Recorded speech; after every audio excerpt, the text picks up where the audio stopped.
but I'm led astray.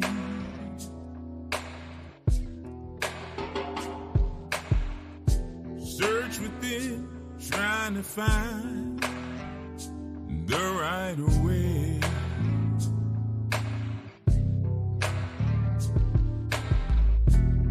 Spirits flow to the left, to the right.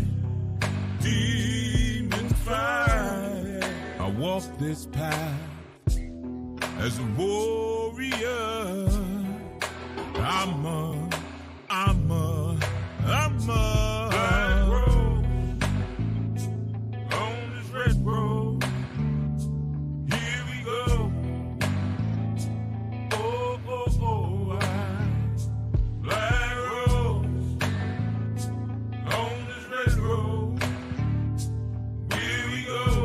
Come on, yeah. Oh, oh, oh,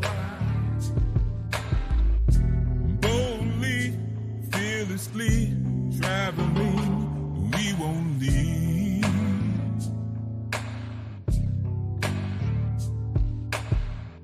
Strong ones, we're long gone, marching on through the hells and storms, though we're ripped and torn.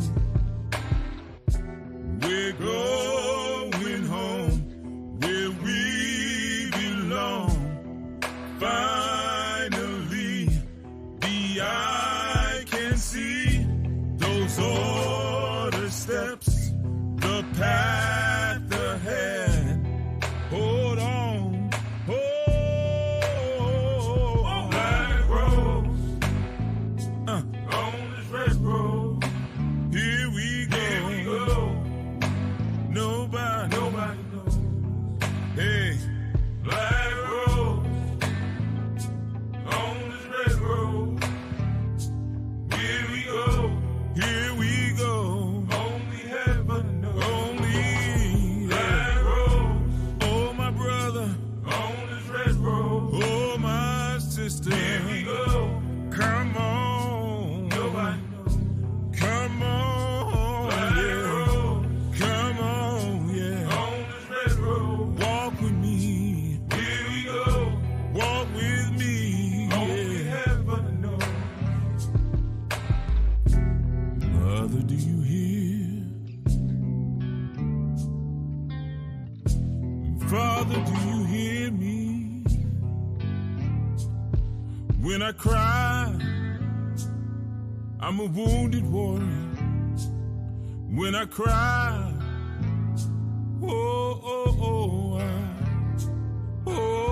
I cry. Black rose on this red road. Where we go.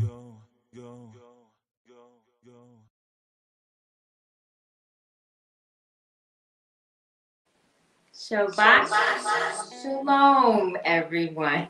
Peace and welcome to our next study session. So we are surprising you once again, Akayot Beit, and we are going to pick up where we left off. Thank you for joining us.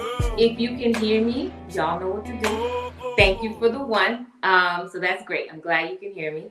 And so we're going to continue our conversation, or our build. I'm sorry. We're going to continue our build that we had, that we started last strong.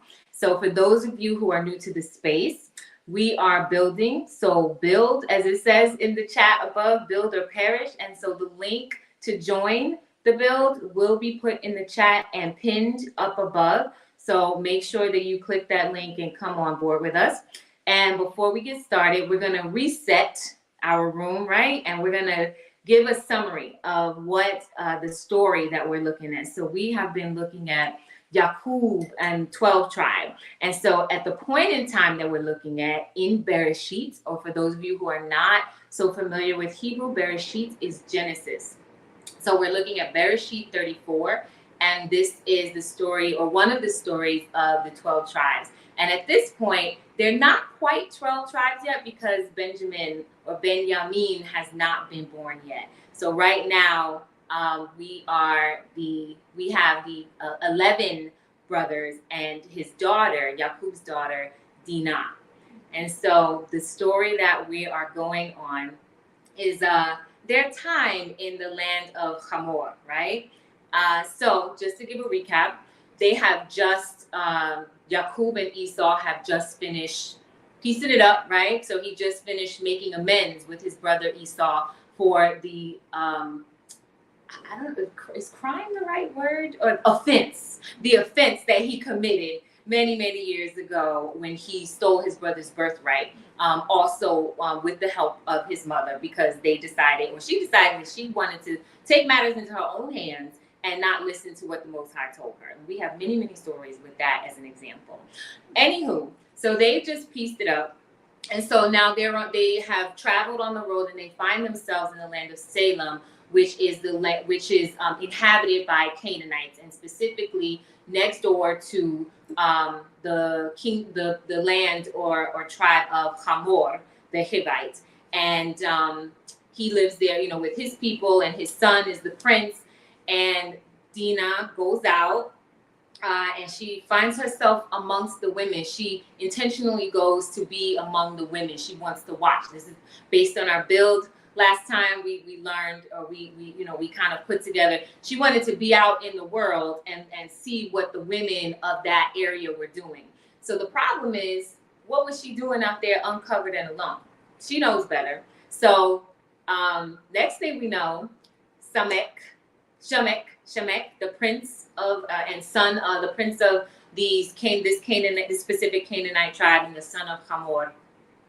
He sees her and he's like, lusting after her. And so in scripture, it says that he took her, he lay with her, and then he defiled her. And so that was definitely clarified by Chief Yahya. Thanks. And so that's kind of where we left off in this back and forth of like, was there grape, was there not? And I think based on that build, we came to the conclusion that it was not, and it was most likely consensual because of the actions and the steps taken.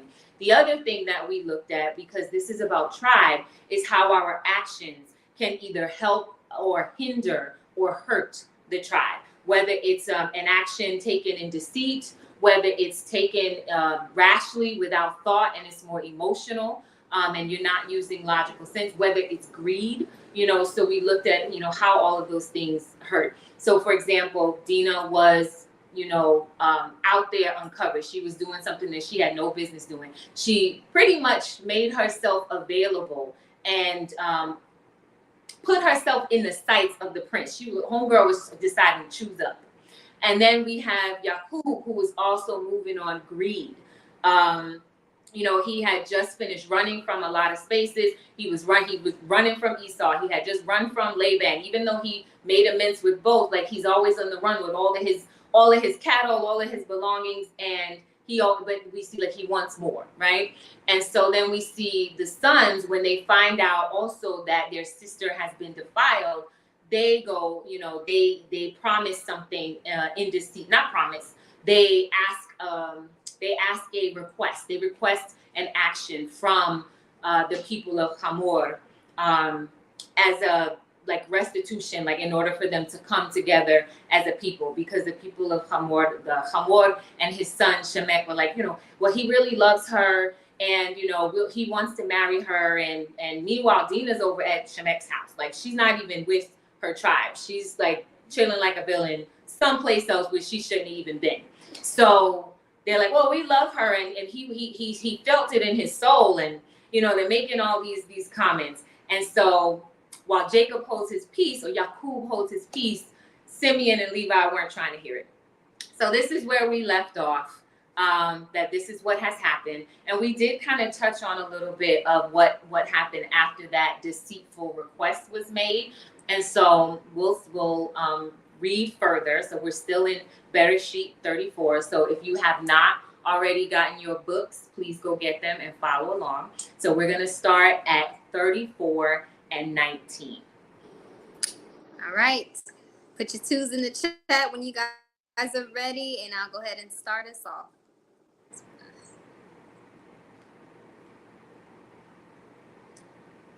And while we wait for those twos, let's make sure that the link is in the chat. Yes. Okay. All right. And Shabbat Shalom. While we wait for the twos, we'll just greet everyone. Okay, we got a two. Right, we got it too. All right. And the young man deferred not to do the thing because he had delight in Yaakov's daughter, and he was more honorable than all the house of his father, or all the bait of his father. Hamar and Shechem, his son, came unto the gate of their city and communed with the men of the city, saying, These men are peaceable with us. Therefore let them dwell in the land and trade therein for the land. Behold, it is large enough for them.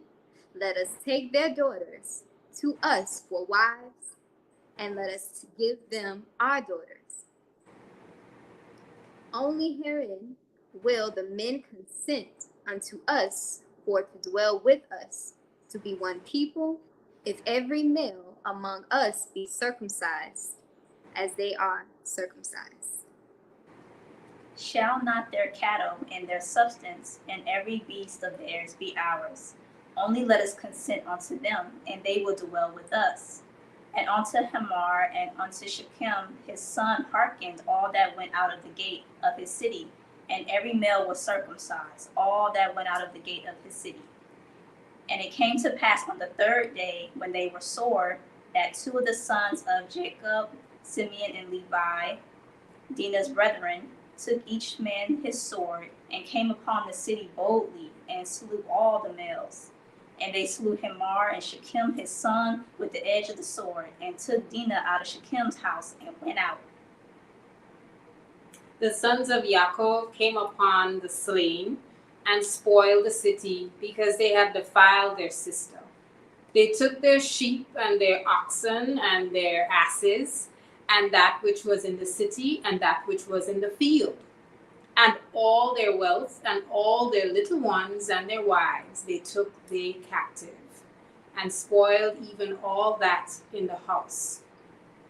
And Yaakov said to Simeon and Levi, Ye have troubled me to make me to stink among the inhabitants of the land, among the Canaanites and the Perizim. And I, being few in number, they shall gather themselves together against me and slay me, and I shall be destroyed, I and my house. And they said, Should he deal with our sister as with an harlot? Hide your kids, hide your wife.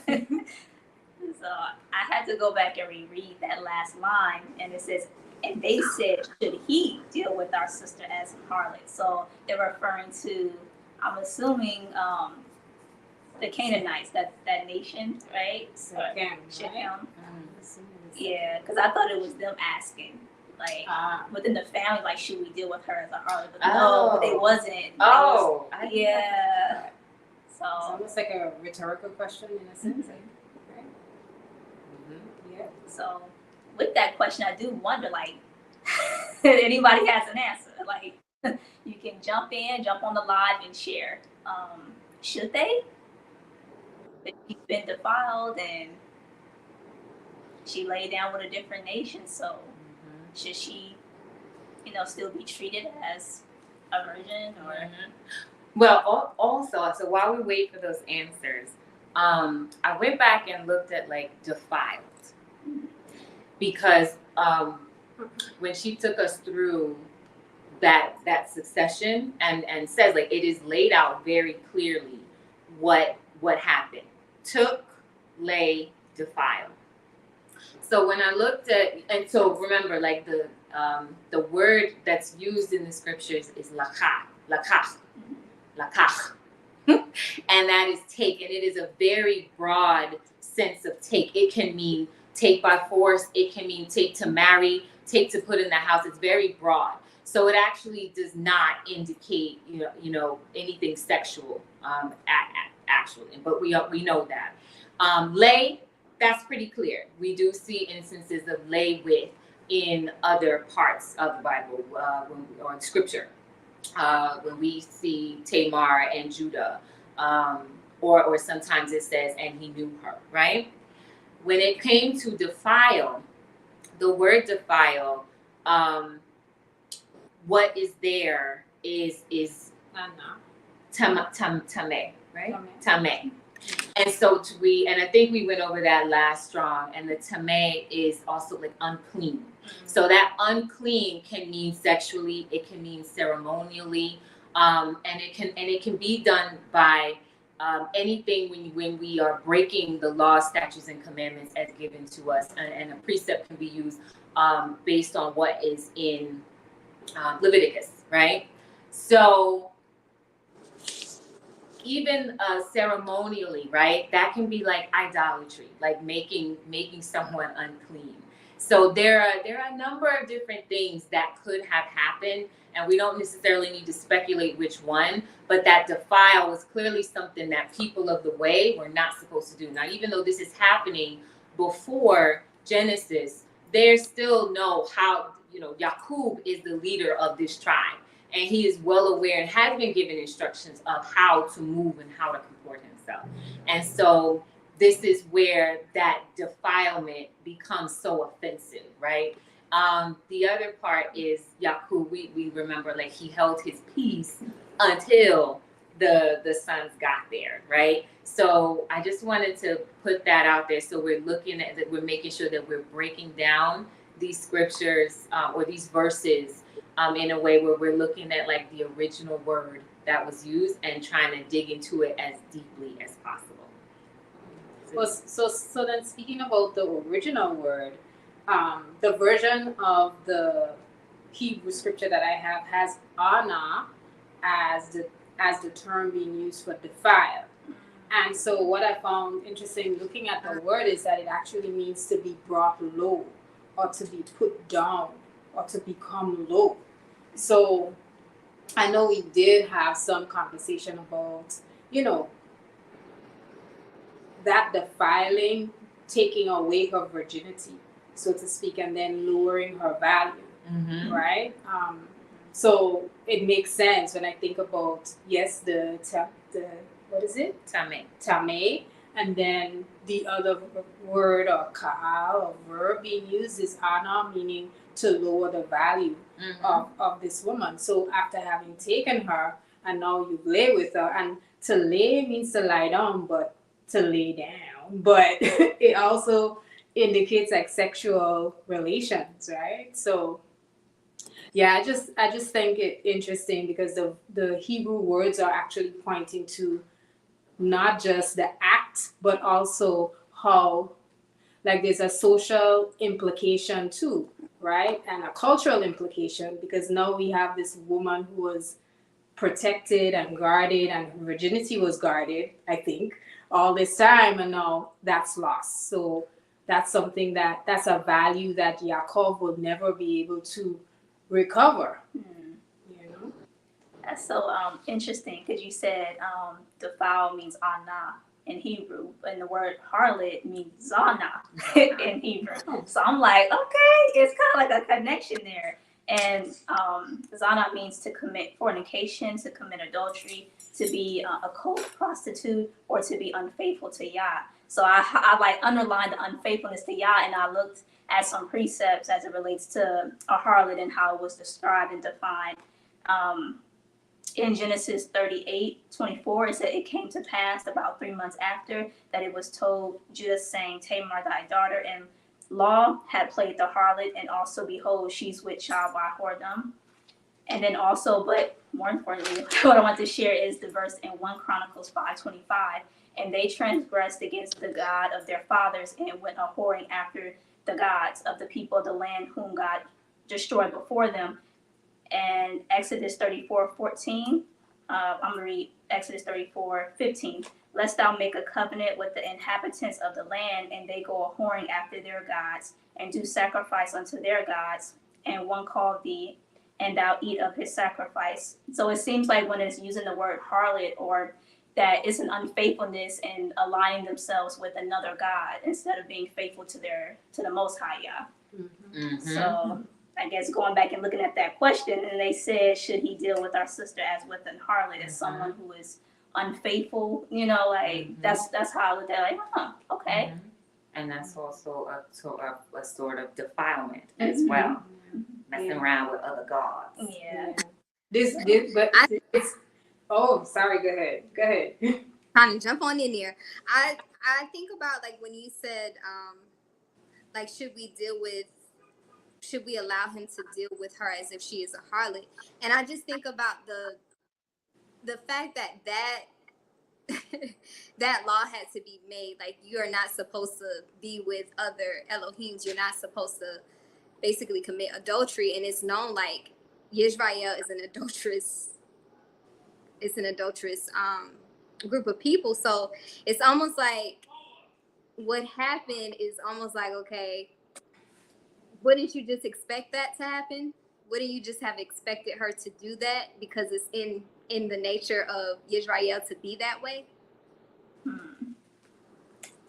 don't know, but it's like the laws were made clear. So, I mean, I don't think we would have been given laws if we were just going to continue to sin. You know, if you love me, you'll keep my commandments. I think about that. So it's like we're still supposed to be trying to honor those laws. But I think about, like, if the laws were created, it means, like, you know, if they had to be created, it's known, like, okay, we know you're going to do this. So let me put this in place because it's in your nature to pretty much do that. But just in case you forget, let me remind you. Let me write it and put it on the tablets. Let me give it to you so you don't forget it. It's kind of like, I guess I think of like the Anu way. Like, everything is in there for us to remember, like, okay, don't do this, don't do that, do this, do that, you know. I think so. And the story is allegory, right? It's actually speaking about us. Right? It's speaking about Israel, right? That, which is the point you're making, right? So I had to pause for a little bit and I thought about it. Dina going out to greet the woman and engage in other cultural practices, like I'm adding on to it, right? That is us. Like, we want to explore. And I think I mentioned last strong, chapter 35 actually speaks about, them giving up other gods and giving up their idols and things like that, right? So there's like this continuing thread or theme of Israel playing the harlot, you know? So, do we have any answers in the chat? Not yet, but our Jason did share. I'm guessing you mean the defiling could mean he told everyone, like he went and don't they have a name for that when that happens? I don't. A name for what? Like a Tell everybody. Huh? When you like loose or fast? No, when you go tell the world that you Keep bragging, right? Yeah, like I thought there was a word for it, but okay, I probably made that up. But like, could be, but maybe because the word did get back, to Yakub. So somebody said something. So that might be true. At the same time, we know that Dina was in his house. So that, that could also be like, well, what happened? Like, why didn't she come home? Well, why wasn't she out in the first place? But, why didn't she come home? So we could speculate maybe because at some point, word did get back to Yakub that this had happened. So maybe, but I think like there are clear precepts and definitions of like what that could mean and like what it has meant in other spaces. It doesn't mean that didn't happen because clearly somebody said something. Didn't Master mention last strong that it could have meant he spoke to her maybe in a defiling way or said something that was So I guess that mystery cloud there just kind of, I can see how it leaves room for people to say, well, it means this or it means that, but I think you can I don't know if I want to say you can kind of put your own idea of what you think happened and maybe see how does the story relates to whatever, you know. Mm-hmm. Did he say something inappropriate? Did he have sex with her? Did he, you know? Right. Peace, Master Manila. Peace, Master Manila. Bye, shalom. Oh, You're muted. you're muted. Hear you. Shabbat shalom. I was trying to make sure my device was muted. Yeah. Yeah, peace, sisters. Peace. Shalom, Of peace. course, give thanks for the bill. I just wanted to join in and add on. And I don't know. I always tend to lean towards the parts that require the least amount of speculation and then try to work from there. Because, of course, and I read up on it, and there's a lot of scholarly debate around some of the things that we had brought up, like she actually raped, or does it mean something else? You know, what does taken mean? What does defiled mean? You know, and I think someone had brought it up earlier. I think it may have been Sister Morel about allegory and the relationship between Yah and his people, because it does happen a lot where Israel is taken and defiled, and then there's retribution afterwards and a redeeming, because they came and took her back. You know, it says in one of the latter verses, right before it said, I think that was the verse that used the word tameh for defiled, as opposed to the second verse that it used the word anah for defiled. And they came and took her back, you know, took her back to the house. I thought it was real crafty of them to wait 3 days. But I also thought it was interesting that those other nations, I could just picture them, Yaqub and his family rolling into town and bringing his tribe with him. And they can see, you got all these cattle, you got all these children, and you got all these servants. And we want you to stay. You know, yes. You bring cattle if we intermarry with this person who's you could consider this person a lord, because value isn't necessarily just determined by the amount of gold you have. You know, cattle is very valuable back in that time. So you see this person coming through and you see power and say, I want you to stay. You know, and you can intermarry with us. There isn't a clear distinction between these people.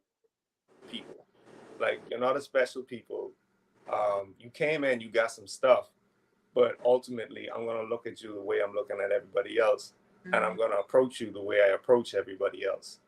And when they talk to them, they're like, well, we can't really marry our daughter off to you because you're not circumcised. You know, it's like, okay. And I said, they delayed not. And Sechem and his father went to all of the other young men of the city and was like, listen, here's the deal. All you got to do is have this little operation. You know, I'll hold a knife. I don't drink anymore, you know, so my hands are steady. And, you know, let's get it popping. Let's get this deal going. Count to 3. Like, all right, cool. You know, close your eyes and count to 3. Yeah. And they go along with it, you know. And the whole premise of that deal is we'll marry our daughters to them, they'll marry their daughters to us, and we'll become one people. Yes. So it's still an attempt to absorb these new people into their tribe. Yes. You know, so it's not necessarily like an equal footing. Like, nah, we live here, and they're moving in. You know, so I thought about that and the assimilation into Babylonian culture as well. Yeah. You know, you marry into you come from a culture and you marry into a family that has no culture, and your culture will eventually disappear. You know, because you're not propagating with something that is alike. Yeah. You know, you're propagating with something that's different and the majority. So I was thinking about it in those aspects, in terms of like thinking about political marriages. Where I'll take this person's daughter, all of her children are going to be our children. She's not going to have children, and the children are like matrilineal. All of her children are going to be our children, and they're going to eventually be absorbed into us as them and their assets. I was thinking of it along an economic aspect as well, because there's a lot going on. I think I said this last round too, but there's a lot going on in this story. So that's what I wanted to add. Peace to Peace. Shalom. Shalom. I wondered if was that like, because they may have like the point you made, Masculinity, that they saw when Yakub and his tribe came strolling into the city and all that they had. Like, I wonder, okay, is that their motive for like, or Shechem, was that his motive of like, okay, we'll go ahead and we'll be circumcised, just so we can get. And I wonder, like, okay, is that what Simon and Levi sensed already? And was that why they said, okay, look, do this, and you can be down with us? But then they ended up, killing everyone and getting us out of the house. So I'm like, okay, maybe they already sensed like that's how they was trying to move. So it was just like, all right, we're gonna use this to our advantage. I thought something. Oh, sorry. Good. No, I was gonna say I think they were both scheming on each other, because when we read further down, the sons were talking about not talking. They actually took their oxen, they took their cattle, they took their children, they took their wives, they pretty much took all of the wealth. So I just found that was interesting, because we see one group talking about it, but then the other group actually executes on it. So we don't see the conversation or the dialogue, but I do think they understood that, because in if you go back and even reading forward, you see a lot of the kings are instructed to, like when you talk about the kings of Israel, they're instructed to fight, kill, take the wealth, and in some cases not. In some cases, destroy it all, lay it to waste. Right? But something you mentioned, Master Menelek, about the daughter, because she would be absorbed into their family. So it made me think about the root versus branches, where if she's not marrying an Israelite, then she is continuing another person's or another man's culture versus upkeeping her father's culture, right? By marrying within Israelite community, let's say, right? And that was the problem in the first place. Why were you so enamored with the women of the land? That I think that was clear, that she was looking at something outside of what her father gave her from the start. And I think but then back to like what y'all were saying about the scheming. Like they said, what is it, 34:23, shall we not have all the same things that they have? Shall we not? They got a lot of cattle. Should we have that? So there was never, all we got to do is, it's just a little bit of scheme. It ain't gonna hurt. We can do it. And it's like there was never any move to say we're going to become like you, we're going to live like you, we're going to have the same culture and customs like you. It was, let's just do this because they rich. Well, it seemed like so then I wanted Dina, like he wanted her as a wife. So he's like, I'm willing to do that because I want this woman. And shouldn't she be absorbed into his house? And they didn't say that. They only talking about the cattle and all the sheep and stuff. They didn't say that. So when you say they wanted all of these things, and I think about the term circumcised or circumcision, and how it's used not only like circumcision to the male's reproduction organ, but also the circumcision of the heart. So I question, like, well, why wasn't that considered? Like, why couldn't it have been a circumcision of the heart in order to be a part of their How can you tell somebody circumcised their heart? Well, you would have to change the way that you're approaching it, like approaching being a part of their tribe. Maybe it's not about, what is that thing? I would say it would be saying, okay, I'm going to choose to actually live out the culture. I'm going to live the laws, statutes, and the commandments out. And how long is it going to take me to see that come to fruition? Ooh. You can't. Right. Circumcision. Well, I would say, I mean, it wasn't their intentions to have them truly like transform their hearts and Right. become a part of the nation. They like, all right, you want. I don't think they really wanted to give their sister over to him. So they was like, we're gonna trick you, and then we gonna, take. Yeah. But the fact that they took all that stuff after taking, I was like, that was just seemed like it was just strictly like revenge, and we gonna just take all your stuff for what you did. It was like more about a revenge, Yeah, because it says they answered deceitfully, so it didn't matter. That was just something to say. That was just a basic ask. So to interject, I think is needed right now. So I would say that it's important to look at the symbolism in all things, right? So you have, for instance, Hamor, and his name means donkey. You have Shechem, whose name means shoulder, right? So we're speaking immediately about people who are focused in on the virtues of work, right? And there are some people, we're not at an moment yet. So there are some people who will lead everything they do with work. So for instance, you have people who will come into our new space, for instance, and they'll say, well, I'll help with this and I'll volunteer with that. And that should be all I need to do. And in the moment I say, but there's this character issue we have to address, or you're very rude when you speak to people. The first thing they'll throw up is all the things that they volunteered for.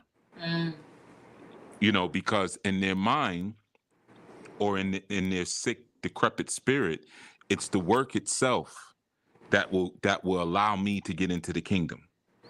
So in essence, and you'll find that people will treat other people this way. I've been treated that way, or people have attempted. If I work through flattery, if I stroke your ego, then now I get in, or if I even send in a donation, I get in. So the concept here is more so that Hamor and Shechem, they were a people who thought that they could transact to come into the kingdom. And so that was a foreshadowing of many things. If you look at Dina's name, her name means judgment. But you have to always remember, when you're speaking about judges, from a scriptural sense, you're speaking about rulership. Judges were like kings. So essentially, her name means authority and rulership. So if I can steal the authority and the rulership of the divine people, then I can now strong arm my way into the kingdom of the divine. Okay. Right? So there are many people, and I've seen this. If we bring this into a modern setting, you'll see times when I've spoke about this in cross-cultural relationships, men who drop their families and in particular their wives off at the gates of the temple. Chief, you speak to them, you teach them, you guide them, and that will save my family.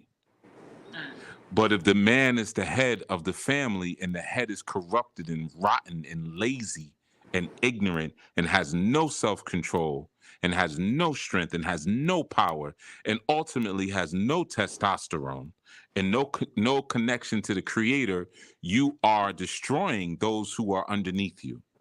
Regardless of who you put them in front of, you have just destroyed them, as Hamor and Shechem did. Because they're thinking that I can work an angle, because it was an angle. I can work my way into the kingdom, work my way into the environment, got everybody killed.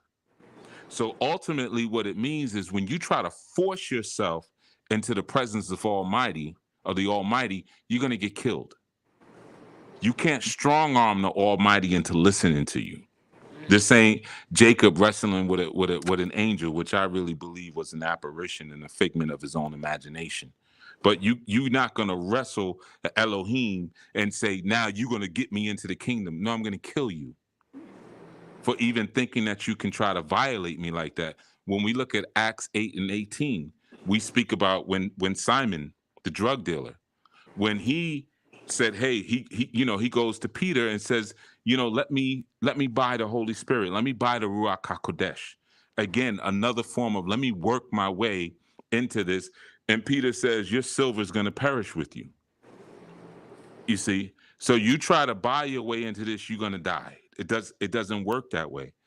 So there are different sort of signs and symbols and foreshadowings of when people try to con their way into the space. So I think that's the ultimate or one of the ultimate lessons that we can sort of extrapolate from this experience or from this story, trying to and in particular, Dina was the only female child. She was the last child of Leah, right? So it's almost kind of like, let me find it's almost similar to what the seraphim did to Hawa in the garden.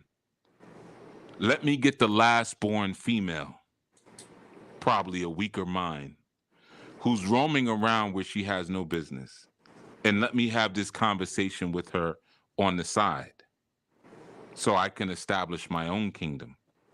But the reality is the woman isn't the gateway in, regardless of what fake gurus online will tell you. She's not the gateway. So I think the ultimate and larger story that we were fortunate to be exposed to is that the weaklings will always try to use these side doors to come into the authority or to gain authority, because they were confused in thinking that Dina, she represented the vindication of the Creator. If you try to barge your way into my spot, there'll be vindication. And in that sense, it was your life was taken because you tried to ball guard the kingdom. So this is where basically when Sechem was like, money is not an item. Like, I'll pay anything. That was him being the like, I got it. I can buy my way in. Right. So you're trying to climb into heaven, and you can't climb into heaven. You got to knock on the door. It's a big difference. Mm-hmm.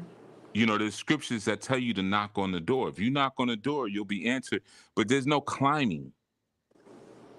I did this and I did that and I did that. Depart from me, you workers of iniquity. I don't know you. Because what does your work really mean to me? What does your silver and your gold really mean to me? You see, I had a conversation with a fool the other day that I had to cut short. And she was telling me that, she believes in giving to God. And, we were talking about tithes. And I was like, yeah, well, that was really to the ministry of Melchizedek. That really wasn't an actual, that 10%. I was breaking down how that was really done in terms of harvest. And then she just came back to, well, I believe in giving to God. I said, well, how do you know that God personally gets what you put in the collection plate? Some people are that stupid. I just have to use the right words because it makes it quicker and easier. Some people are just that stupid. So it doesn't matter. Like, your silver, your gold. Why, if the scripture says the earth is the Lord and the fullness thereof, what exactly are you giving me? Like it always amuses me when I see when housewives give their husbands presents. How are you giving me a present for money off of a card that I put money on that card? I want myself the present. Right, exactly. Oh, honey, I got us reservations at such and such. So your thought was the present, but the money, I paid for everything. Or you give, I think there was an episode of Larry David that where they gave a gift to Larry. And he turns to the husband and he says, thanks, this was really nice. I appreciate it. And the wife was like, don't you mean thank both of us? And he was like, no.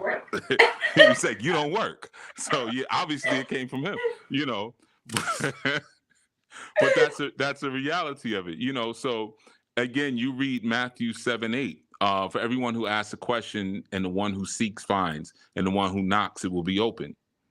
That's how you come into the kingdom. You know, it's seeking, it's questing, it's putting the work in.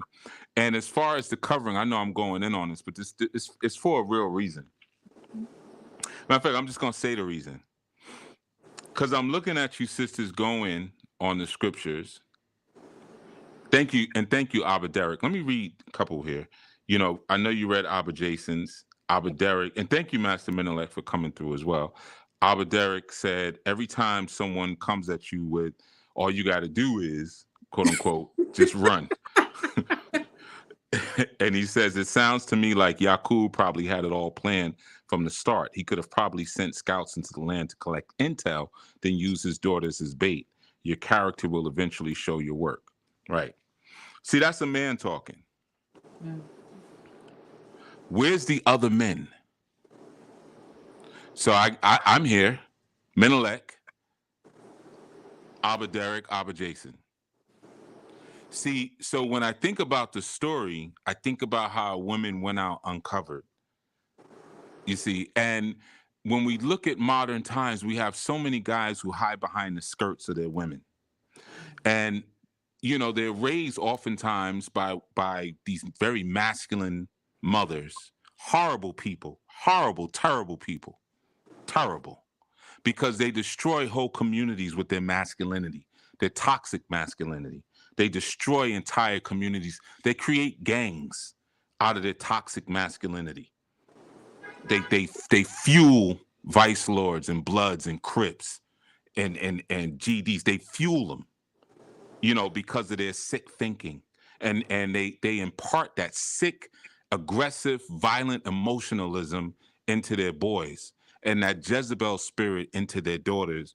And then they walk away proudly.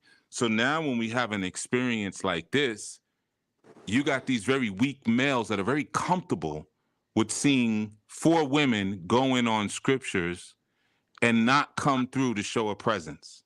Yeah, I noticed this kind of probably sounds bad.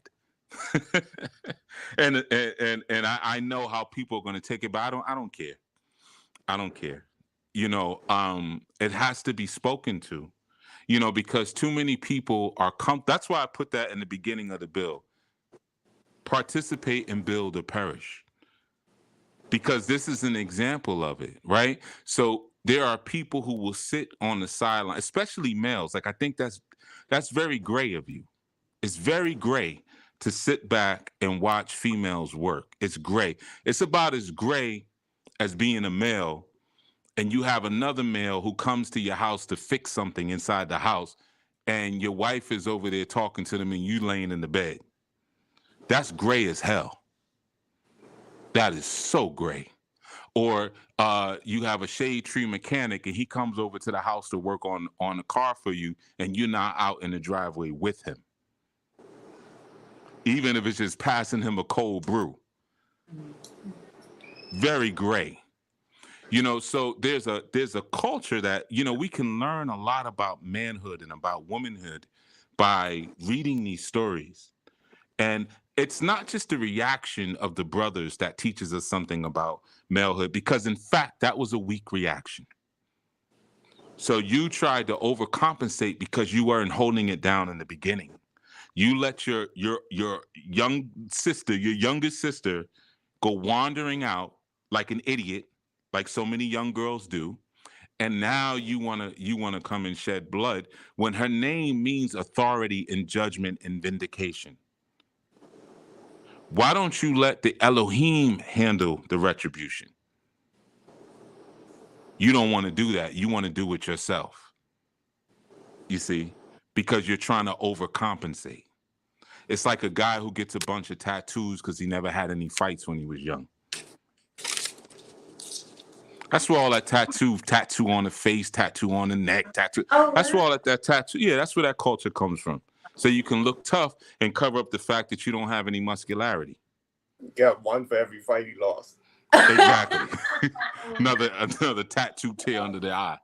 You see, that's where that comes. So you're trying to give this impression and this look of a certain thing. I mean, we're seeing that right now in the news with the music mogul who's being, exposed and attacked at the same time, but surrounded by tough rappers. Surrounded by tough rappers. Why are they so tough? Because they were engaging in these acts along with the music mogul. So now they have to overcompensate. No different than Dina's brothers. When you should have been watching over your little sister and laying the law down, regardless if she liked it or not, you weren't doing that. Why? Because you were working. You see the moral of the story? See the moral of the story? Some of us will move into metropolis where there's crime, poor education, poor housing, unclean, unsafe conditions, because you can make an extra $10,000 a year if you live in the city versus living in the country. What have you just exposed your children to? You're focused on the bag and you're not actually focused on the safety of your family. So what ends up happening typically? You lose your family, or you have to end up committing an act that causes you to lose your freedom because you were originally chasing the bad, living somewhere that you had no business living. You see, the whole story is laced with that. So even after the incident happened, what were they thinking about? The bag. So there was like trying to work your way in on both sides, like with Sechem and and his father, but also the sons. Like, well, we out here working instead of paying attention to what they were supposed to be paying attention to. What's more important, to die with a bunch of silver and gold, or to have a certain moral constitution and integrity built into your family? Right. You see, that's never an excuse. Even when we talk about Sabbath and cats say, I gotta work. Well, I gotta work, bro. You're a sucker. You soft. You dancing, you tap dancing to the Euro's rhythm. The Euro tells you, no, you got to work on Saturday because all right, I got to work on Saturday. You're a punk. You're a punk. I don't even want to talk to you. I don't even want you around me. These are the ones who I don't even, when you inbox me on IG, I don't answer you because you're soft. You're a punk. I don't like being around punks. You see, if you got to take your family and go live in a shack, you do that. If y'all live out of the back of your van, you do that. Because it's better to teach your children integrity and morals than teach them your potential for consumption by someone else's standards. That's not lush living. That's not luxurious living. Luxurious living is to have the potential and the ability to build for 3 or 4 hours with your sons on any topic. That's luxurious. You're not on anybody's clock. It's like, oh, you on the clock? You on the Most High's clock? Yeah. Oh, okay, got it. The Most High's clock tells you that 24 hours is 1,000 years. The Euro clock tells you that 24 hours is 1 day. Now, if I ask the majority of cats right now, how many hours in a day, you'd say, 24. But the Creator didn't tell you that. The Creator told you something different. Why are you going by what these other people say? Because you're soft. You're a punk. You already done had your manhood taken. Just like we speak about slavery, and we say, they took the chains off of our wrist and put them on our minds. Well, see, this story was about violation, and it was just like the story of Tamar. It was likened to someone committing sexual assault.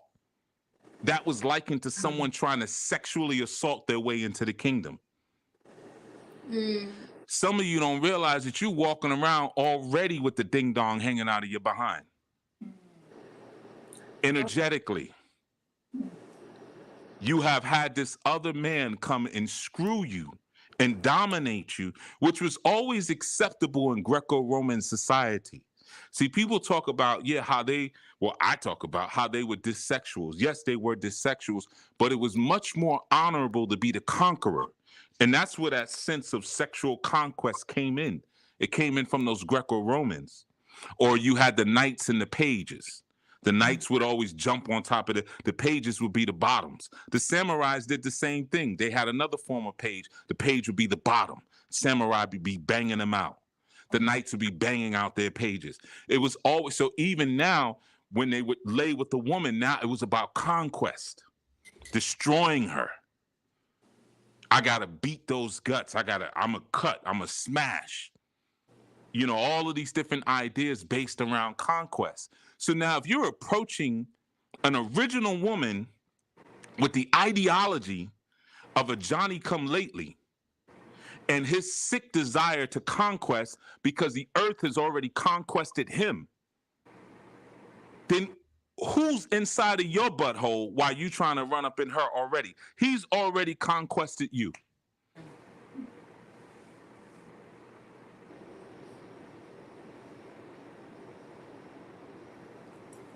This is a bill. Yeah, I saw everybody coming up. There was something that you said. It was something that I noted was that when you spoke about Levi and Simeon trying to overcompensate for what they didn't do, I noted that in this particular incident of them killing, the Most High didn't even command them to do this. It was something they took, into their own hand.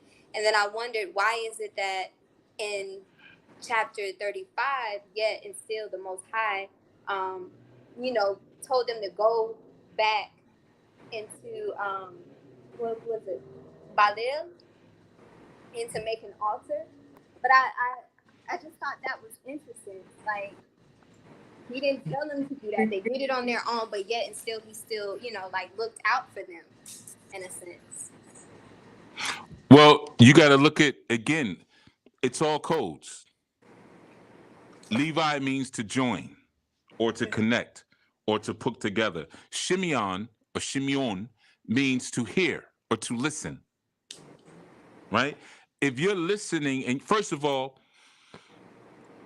Levi should have been focused on harmony. That's his job, harmony. Simeon, his job is to be a portal and a gateway for light code transmissions. He wasn't listening. They both see? did the opposite. Nobody's doing what they're supposed to do. So now there's chaos. There's lying, there's chaos, there's all of these food. But it's okay because it was supposed to happen like that. If it didn't happen like that, how would you be able to understand that same nature that's inside of you? So you need all of these screw ups inside of these scriptures. Somebody asked me that before. Well, who is it that you do admire in the scriptures? Nobody. They were all idiotic. I almost used another word, but they were all idiotic. All of them. I mean, yeah, we had Yahushua. He came through and he showed like, okay, there's a better way to do this. Y'all don't all have to be stupid. From beginning to the end. I mean, they all were stupid. Retarded. I wasn't going to say that word, but I said it. You better hold that. From the beginning to the end, we have stories.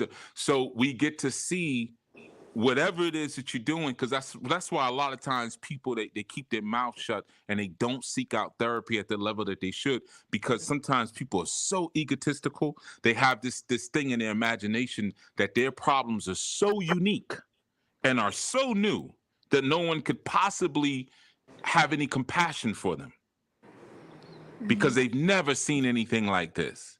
So you read these stories and you see all these mistakes. And then you're told there's nothing new under the sun. So then you get an understanding like, okay, so whatever good thing I'm doing has already been done. Whatever dumb thing I'm doing has already been done. So I don't need to panic or even pride myself too much in the things that I'm doing, because someone has already related to it on some level. We have all taken things into our own.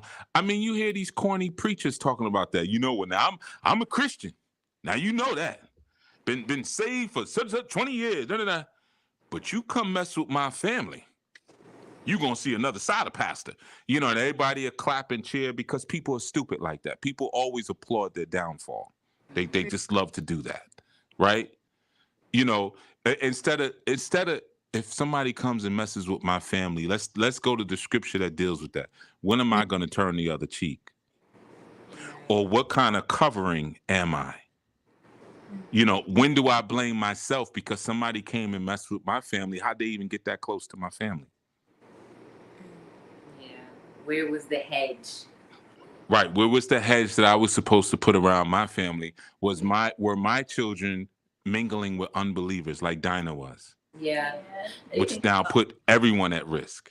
Yeah. Because you can't tell me that when they went against those Hittites, you can't tell me that somebody didn't get hurt.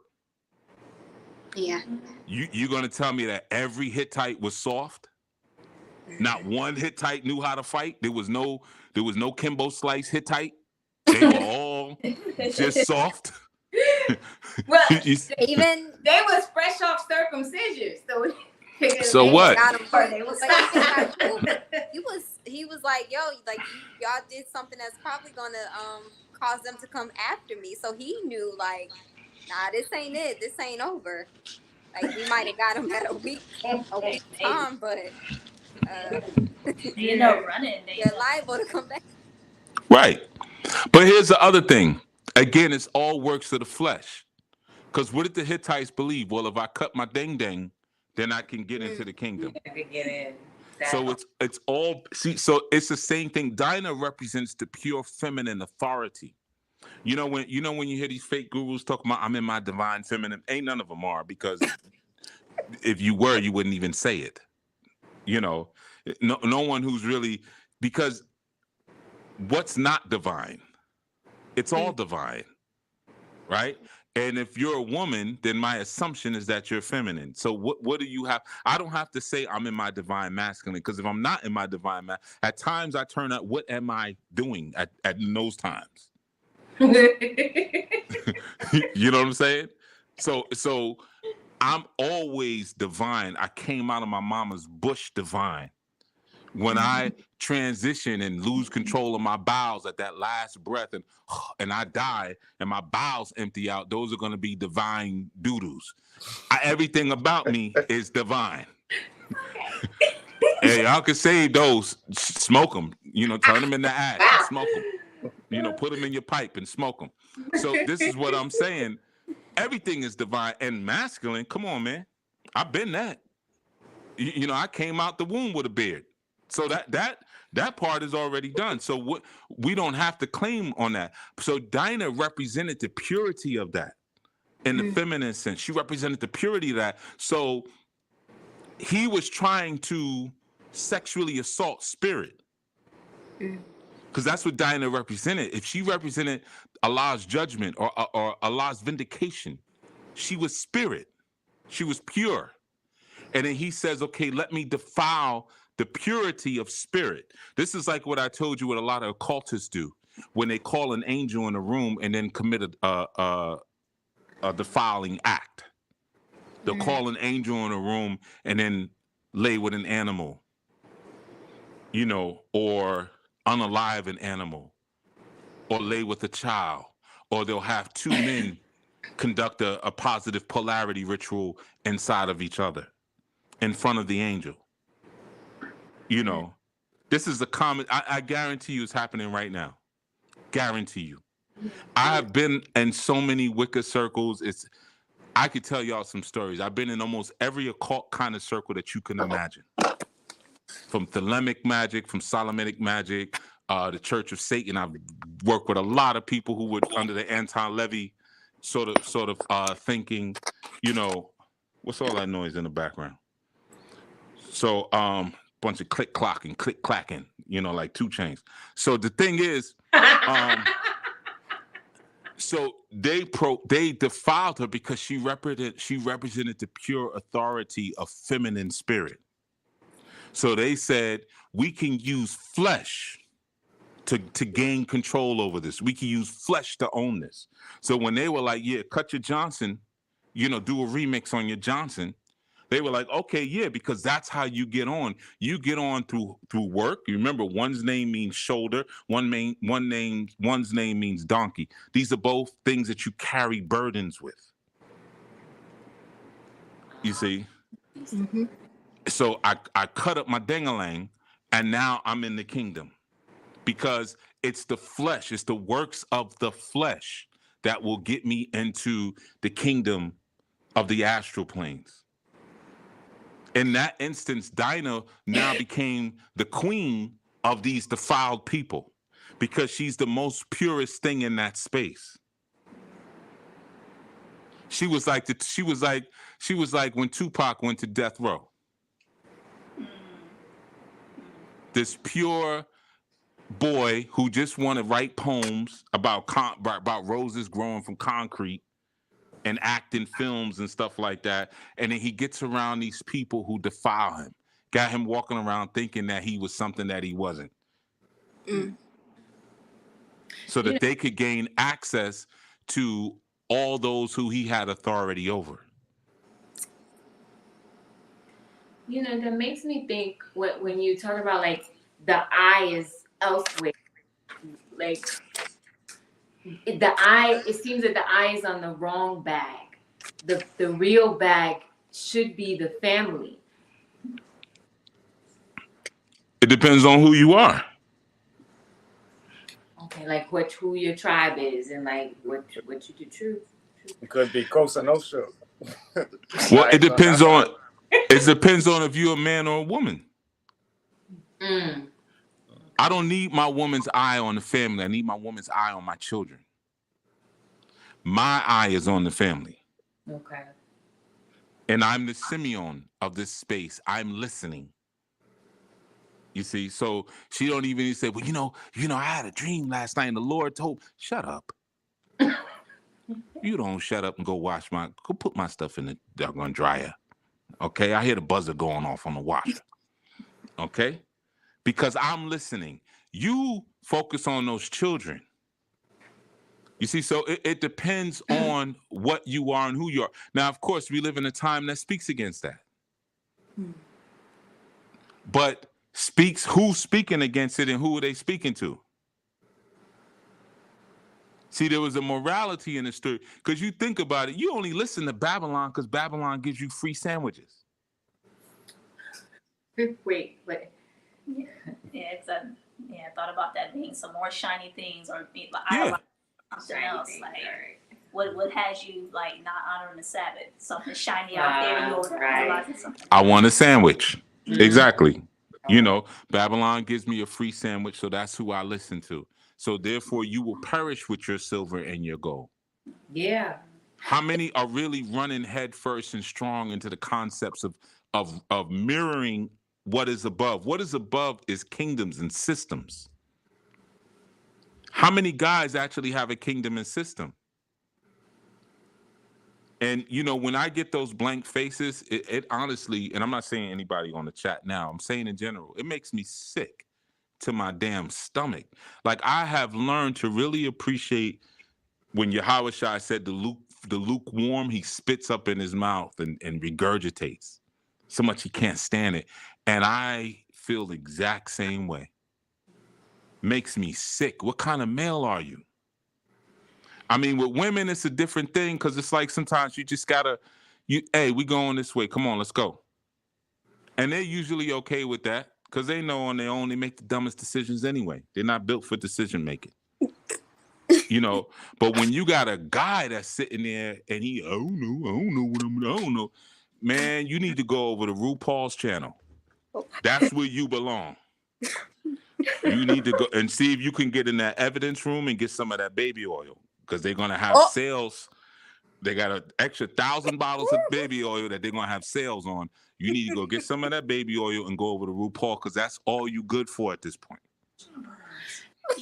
That makes me think of when, I feel like you've said this before, when I'll say females, marry that type of person, right? Because, you said that anybody can find a bum to marry, right? And so when you marry that bum, and then you find yourself years later, it's like, I want somebody to tell me what to do. I want somebody strong. I want somebody to take charge. It makes me think like, well, what you said also, water seeks out its own level. So what all of a sudden makes you think that your water level has changed? Like, wouldn't that be where you're supposed to be? Females don't marry bums. Okay. There is no marriage between a female bitch and a bum. That is no marriage. Because a bitch and a bum can't stand in front of the Most High and have the Most High bless that union. And I'm using those words on purpose. I'm not emotional. Look those words up. It's important. And I'm going to tell you, I used the term bum in my last insight when I spoke about sluggard. I just kind of gave y'all the answer. I gave you half the answer. They don't get married.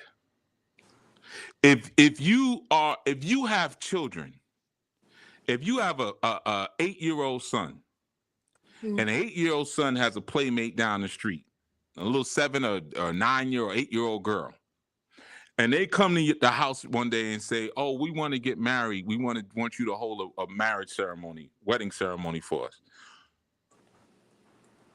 Would that be a valid marriage? Oh no. No. Okay. These people are not out here getting married. They're going to Babylon and saying, "Daddy, is this okay?" Babylon saying, "I don't care. Yeah, this is perfect. Yeah, you two idiots get together because I'm controlling both of you." The Most High, you can't remember when Cain tried to hold up some old vegetables? Yes. And he was like, "You wildin', get up out of here with that." Mm-hmm. You see, I'm not eating that. I'm not connecting with that garbage you just try to give to me. That's not honorable. I don't accept that. Get that from out of my sight. So when we say even things like that, those are not real marriages. Okay. Because a marriage requires a covenant and an oath with the Creator, not with your maker, with your Creator. And you can't you don't make the oath with your Creator. That's why you'll look at videos of people getting married. You see the pastor will say, "Oh, for better, for worse," and obey, and the woman are joking like, "Oh, I don't know about that." That's her saying right there in the moment. No, that's her rebutting. She's rebutting the contract right there in the moment. And if the man does not say anything in response, then there's a tacit acceptance. Because there's always a tacit acceptance of what she ain't gonna do. I don't know about all that. Okay, baby. You see, that's a tacit accept. You're in the middle. This isn't a covenant. It's a contract. Yeah. And it's not even a valid contract at this point. And one of the reasons that it's not a valid contract because neither one of you are adults. In this country, you can't make a contract with a minor. And many are classified as minors and don't even know it. When you go to a court of law and you have a lawyer, you're classified as a minor. Because you can't represent yourself. By law, you're considered a minor. How many people even know that? So now once you're considered a minor cannot enter into a contract, and if a minor does enter into a contract, it can later be voided. Even when that minor becomes of full age, they can go back and void that contract because it wasn't legally binding. So if you're coming into a situation, you're having a relationship with another person, but neither one of you are grown folks in the eyes of the Creator, what the heck did y'all just do when you stood in front of someplace and signed? Okay, wow, you can sign your name. Congratulations. Congratulations. I've been doing that since Head Start. Signing my own name. Okay, so sign here and you sign here. Okay, and kiss each other. So I don't even have to perform an adult act. Right now, I was kissing girls in kindergarten. I know how to do that. You see, I'm a minor. I'm not even entering into a proper contract, let alone a covenant. So that's why, yeah, when these insane females and these insane males, they get together and then later no one's happy, is because you're mimicking something that is a distorted mimic of something else, but it's a reflection of what's in the heavens. And if it's a reflection of what's in the heavens, then it's the opposite of what's in the heavens. What's in the heavens is two divine beings rejoining, not finding each other, rejoining. But we are evolved divine beings. We're both coming together with our SHIT together. We are two adults coming together full and ready, and we are men of the Creator and women of the Creator, not children. The reason the children of Israel is so adulterous is because they think like children. So every land that they go into, they want to go worship the gods of those lands because that's what children do. I want to do what you're doing. I remember when I got an earring when I was young. I was playing in rock bands and stuff. Everybody else had earrings. My homeboy, he was in the band with me, Caucasian dude. We still friends to this day. But he used to wear this upside down cross earring.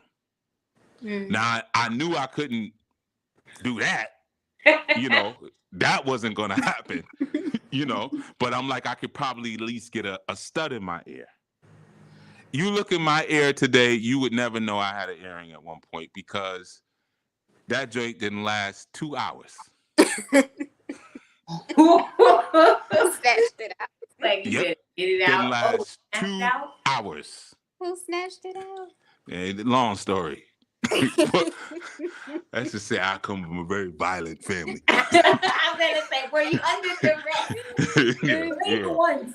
Yeah, that contract was null and voided. But again, I'm looking at somebody with upside down cross with an earring, and okay, we're playing in this group. We're in the garage, and they look a certain way. Well, damn, all I got is an afro.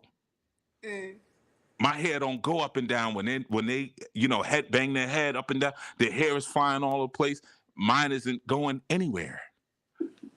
I'm just like flying afro sheen around the damn room. You know what I mean? But there ain't no hair flying around. So damn, at least let me get a stud earring. Then I was like, okay, maybe I can get a jerry curl. Oh Lord, no. You didn't do that, did you? I'm old. So my stories have ancient references. Okay. My stories don't have recent references.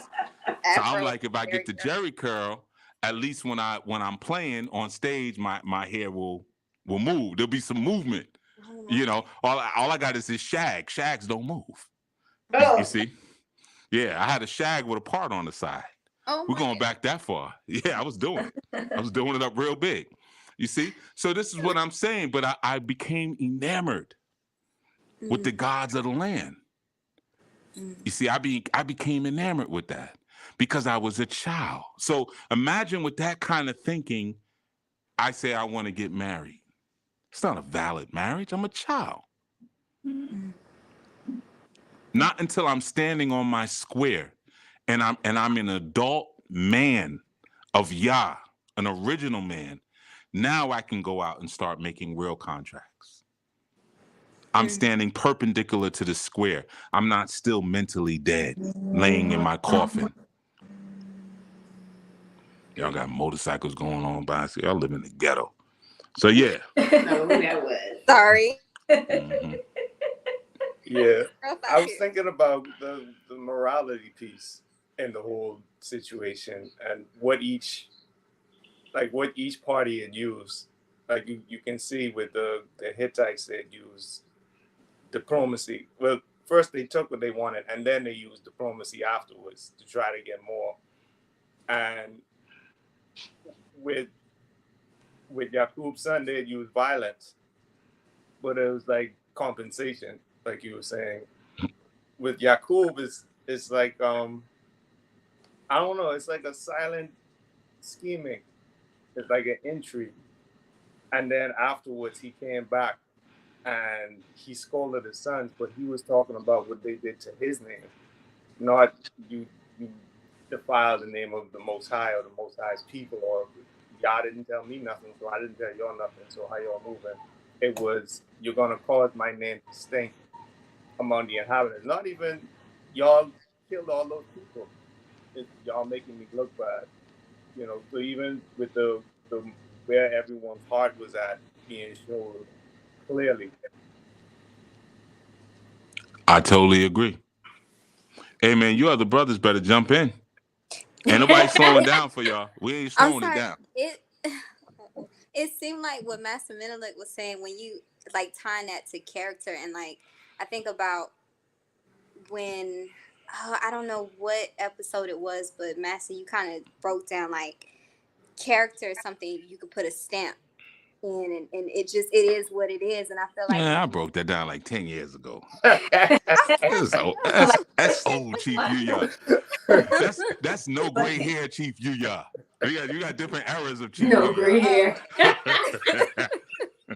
but it just seems like that, like what Master Menelik was saying, like that just that tampered the whole stamp. Like, dang, now my stamp is messed up. So I don't represent what I say I represent because you guys went out there and did something that actually goes against what we're supposed to represent. Man, that stamp wasn't messed up. That was the stamp. You see, we can call ourselves whatever we want, but like I said, there's one person you can't lie to. That's yourself. Mm-hmm. That's true. You know how you are. I mean, look, man. You know, yeah, you got Rachel and Leah because y'all all rotten because their pops played you. Yeah. Mm-hmm. You see, and you think Leah didn't like Leah slept with him knowing that I'm tricking this man. Yeah. And Rachel wasn't somewhere, you know, tied up in the basement. Stop. You know what I mean? She knew the jig. She knew what was happening. She was down. Yeah, sister was like, yeah, you know, come on now, you know you owe me. You owe me. That time you took the donkey out without permission. When Pops was away, you took the donkey out, you crashed it. You know. Remember when you broke my dog? Right, exactly. You know, I covered for you, you know. So yeah, he had some foul wives. Yakub stayed right. He stayed taken. He was Yes. he was a taker. That's his style. He's the supplanter. The supplanter. right, Remember that's what his his name MO. means. He was trying to steal his brother's birthright. He did not try to. He did Well, steal it. well, He's a then- taker. But I thought it was his mom. Yeah, well, at the end of the day, he's all y'all ancestor. Oh, wait a minute. So now what? Work with that. Work with that right there. So part of the lineage. You wonder why y'all so messed up. You never had a chance. I think about the name because that was actually something I was digging into. Hamor and sechem, like sechem, and the Hebrew meaning for it. It led me to consider, you know, like how the name is a formula, and it kind of gives us an idea about the character and the purpose and the function of the person, whether you want to say it's a story or, you know, how they're functioning in their own journey. And I thought of the breakdown you did on Woman of Good Understanding, because that's when we see, like, that was significant for me because the meaning of Nabal, fool, came up. And so I made that connection with the idea of him being an ass, but I didn't think about it as like a burdened beast or a beast of burden. I thought about it from the perspective of just like having no character, because there's a portion in here that says Sechem did so because he was more honorable than all the house of his father. So, you know, I took that to indicate that there was this idea of dishonor and low character in their lineage anyway. The honor piece couldn't. I looked at it as they respected him the most. Yeah. Not necessarily he was the best guy around. Yeah. Gotcha. There's a house full of snakes. They all Right. snakes. Yeah. He might just not be the one that fights as much. Well, you got to look at are people living to their name, and you know, Chemor, right? Donkey. So we know it's a burden, but what does a donkey carry? Doesn't it carry the soul, or am I thinking of? The It donkey carries royalty too. Carries it carries the Messiah. Didn't Yeah. Yahweh Shai ride in on an ass, on a donkey? Yes. Yeah. Wasn't that So a Mhm. tradition where when a king is crowned, he rides a donkey? in what system? I remembered it in when David had crowned King Solomon, when he named him as king, and he said, "Bring my mule," and he rode it. Yeah, I don't know if that was actually. It could have been a tradition, or just a rhyming aspect of history. Okay. So can we, like, if we're looking at the Hebrew? I can't believe Usman is getting beat out by the sister. I see him. I am. I'm trying to come in, but I I'm, really I'm don't just a second understand, too brother. late.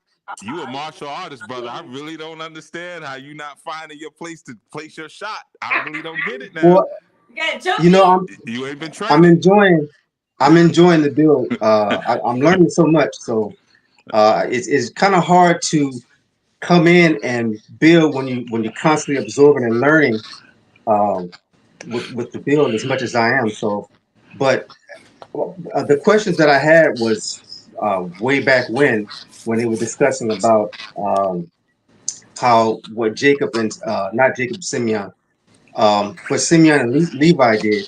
I just thought the entire lesson was a little bit lost to me in the fact that they did so much overkill, and I was wondering about how that was dealt with.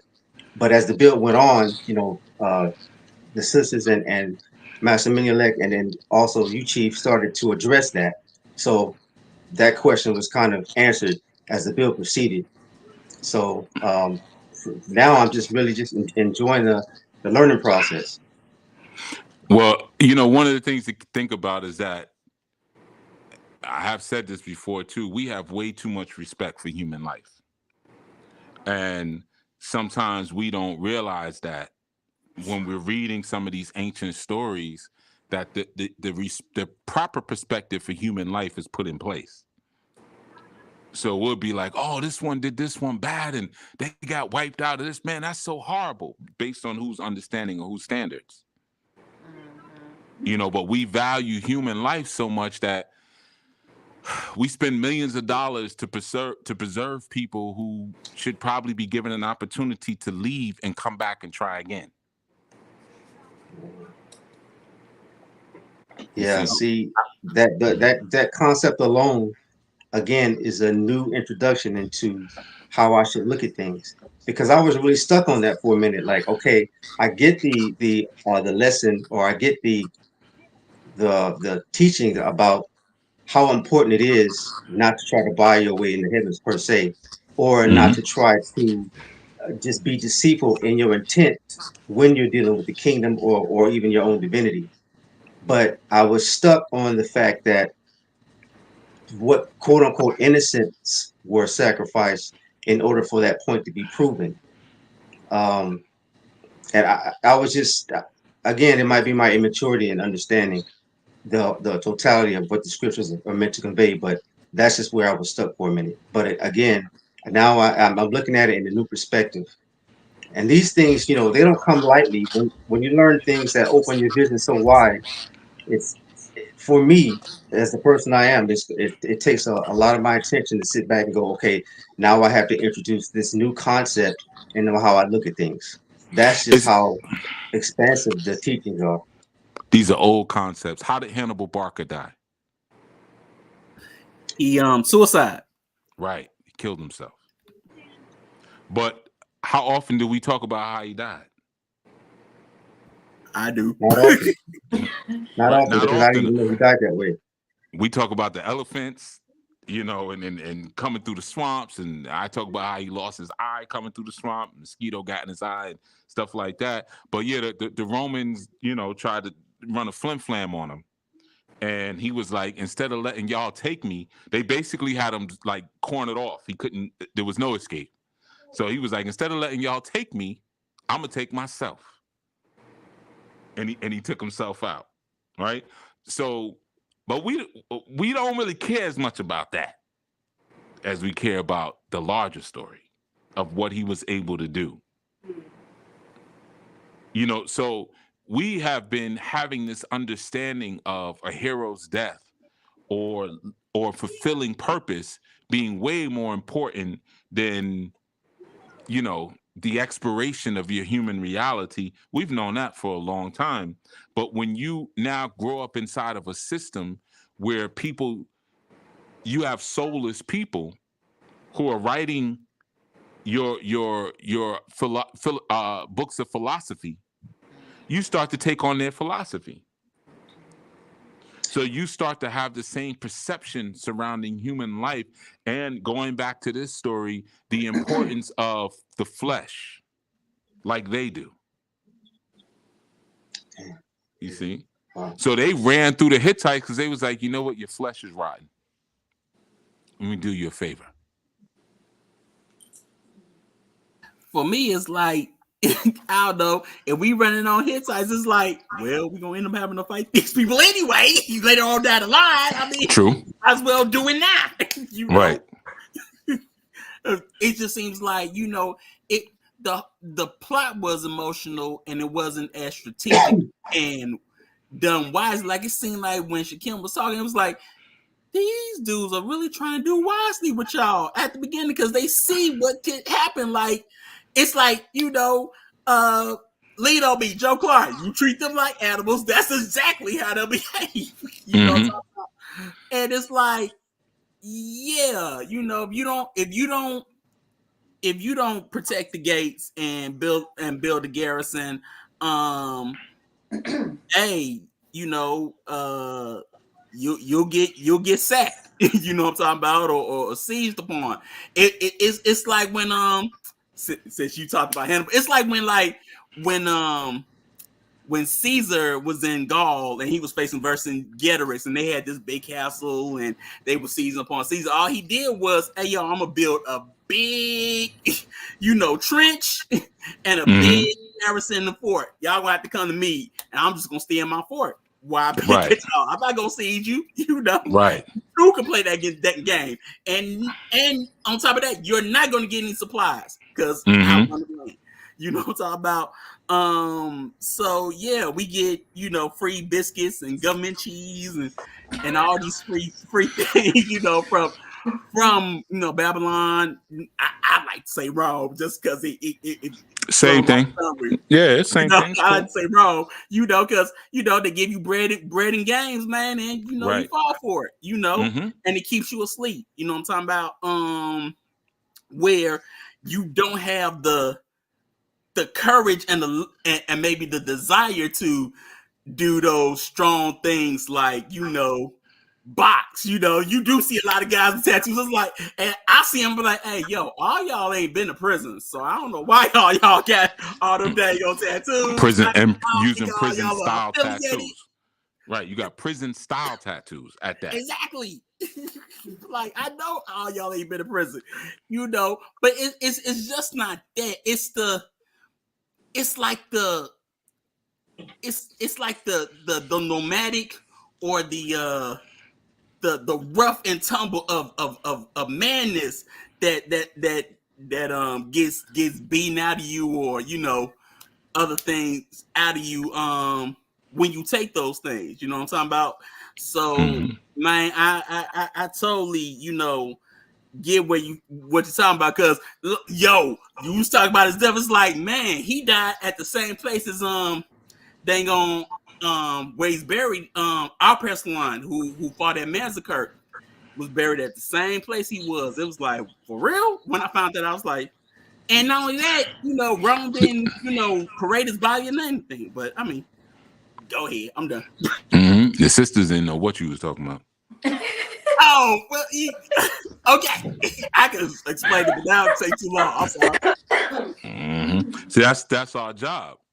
When we, you know, when it's like when the scriptures talk about, you know how you talk to Christian people, so church people, they be talking in tongues around you, you know, all the time. But the scriptures say that you shouldn't talk in tongues when there's strangers around unless there's interpretation, lest you confuse them. You know, so when you're doing all of that, he by my toe pie, he about to, and it's like, all right, what you talking about? Oh, that's tongues. Yeah, that's not tongues. That's you playing, right? So it's the same thing. Our responsibility as men is to make sure that we're always clear and that no one ever walks away, at least that should walk away. Other dudes, it's like, whatever, man, go look it up. But the women and children should always walk away with clarity. But I would say something like, in terms of what you said, like, yo, where that manhood is taken out from the beginning, it's because the philosophies and the culture we've taken on from these aliens, right? Most of us only listen to our fathers as children because they popped us at some point. So they instilled that respect. That's what the same thing the Hittites was trying to do. You know, it's like when you were younger, you know, I've seen bullies do this to people. They coerce or they take someone's bike. And then after they take the bike, they negotiate where they're gonna go with it. While they're on it, their hands on the handlebar, like, yo, I'm just gonna go to the corner and come right back. Who goes to the corner and come back? Debo. What would be the point in going to the corner, turn around and coming back? Like this is a ride at the county fair. You see? So they'll be like, yo, I'll be right back. Y'all gonna be here, y'all talking, right? So all right, I'm gonna be right back. You already on my bike, and I know I can't get you off it.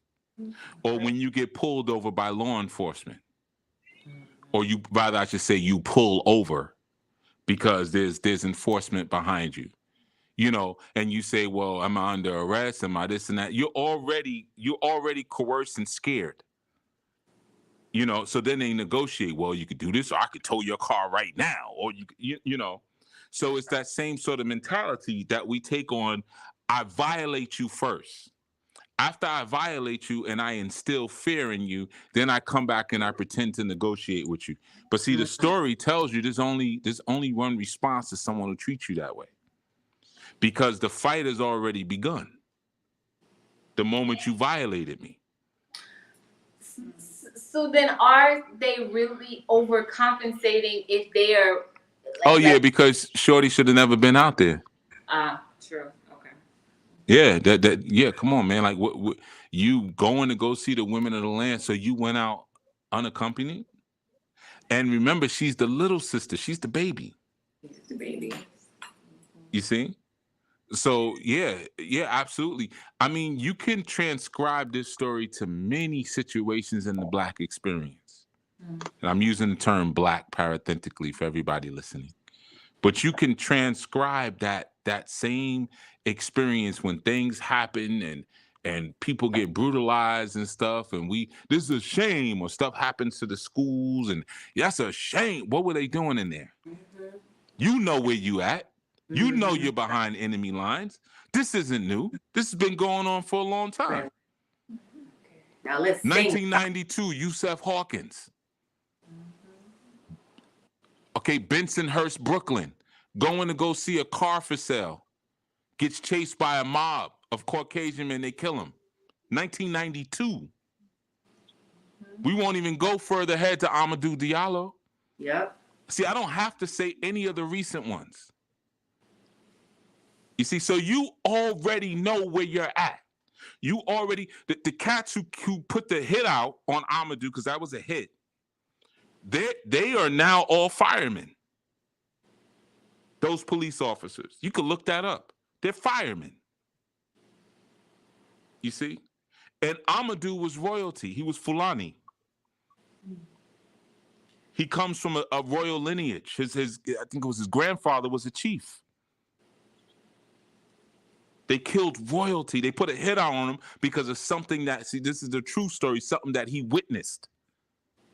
That's why everyone was like, why they shot him? They shot him 43 times, fired all them bullets for one man. Yeah, because it was a hit. You see? This ain't new. But see, unfortunately, we don't have the Levitical connection when our brothers come over and our sisters come over, where we can sit them down and they'll listen to say, hey, look, man, this is how you got to move over here. This is what it's like here. And we don't have it when we go over there either. So I'm not putting on either side. You go over there as soon as you get off the airport, it's pss, pss, pss, pss, pss, pss, pss. They want money. My brother. They want to try to get you. You see? So it's the same thing on either side. But we know where we're at. So when things happen, we want to sit there and poke our big lips out and sit there and act, oh man, I don't know, man. They gotta stop doing this to us. They're not going to stop. We live in a savage land. We're no longer in the garden. We are in the wild. We are in the place that Cain was afraid to be. You see? So this is what I'm saying. So we look at, the brothers overcompensated. What was she doing there?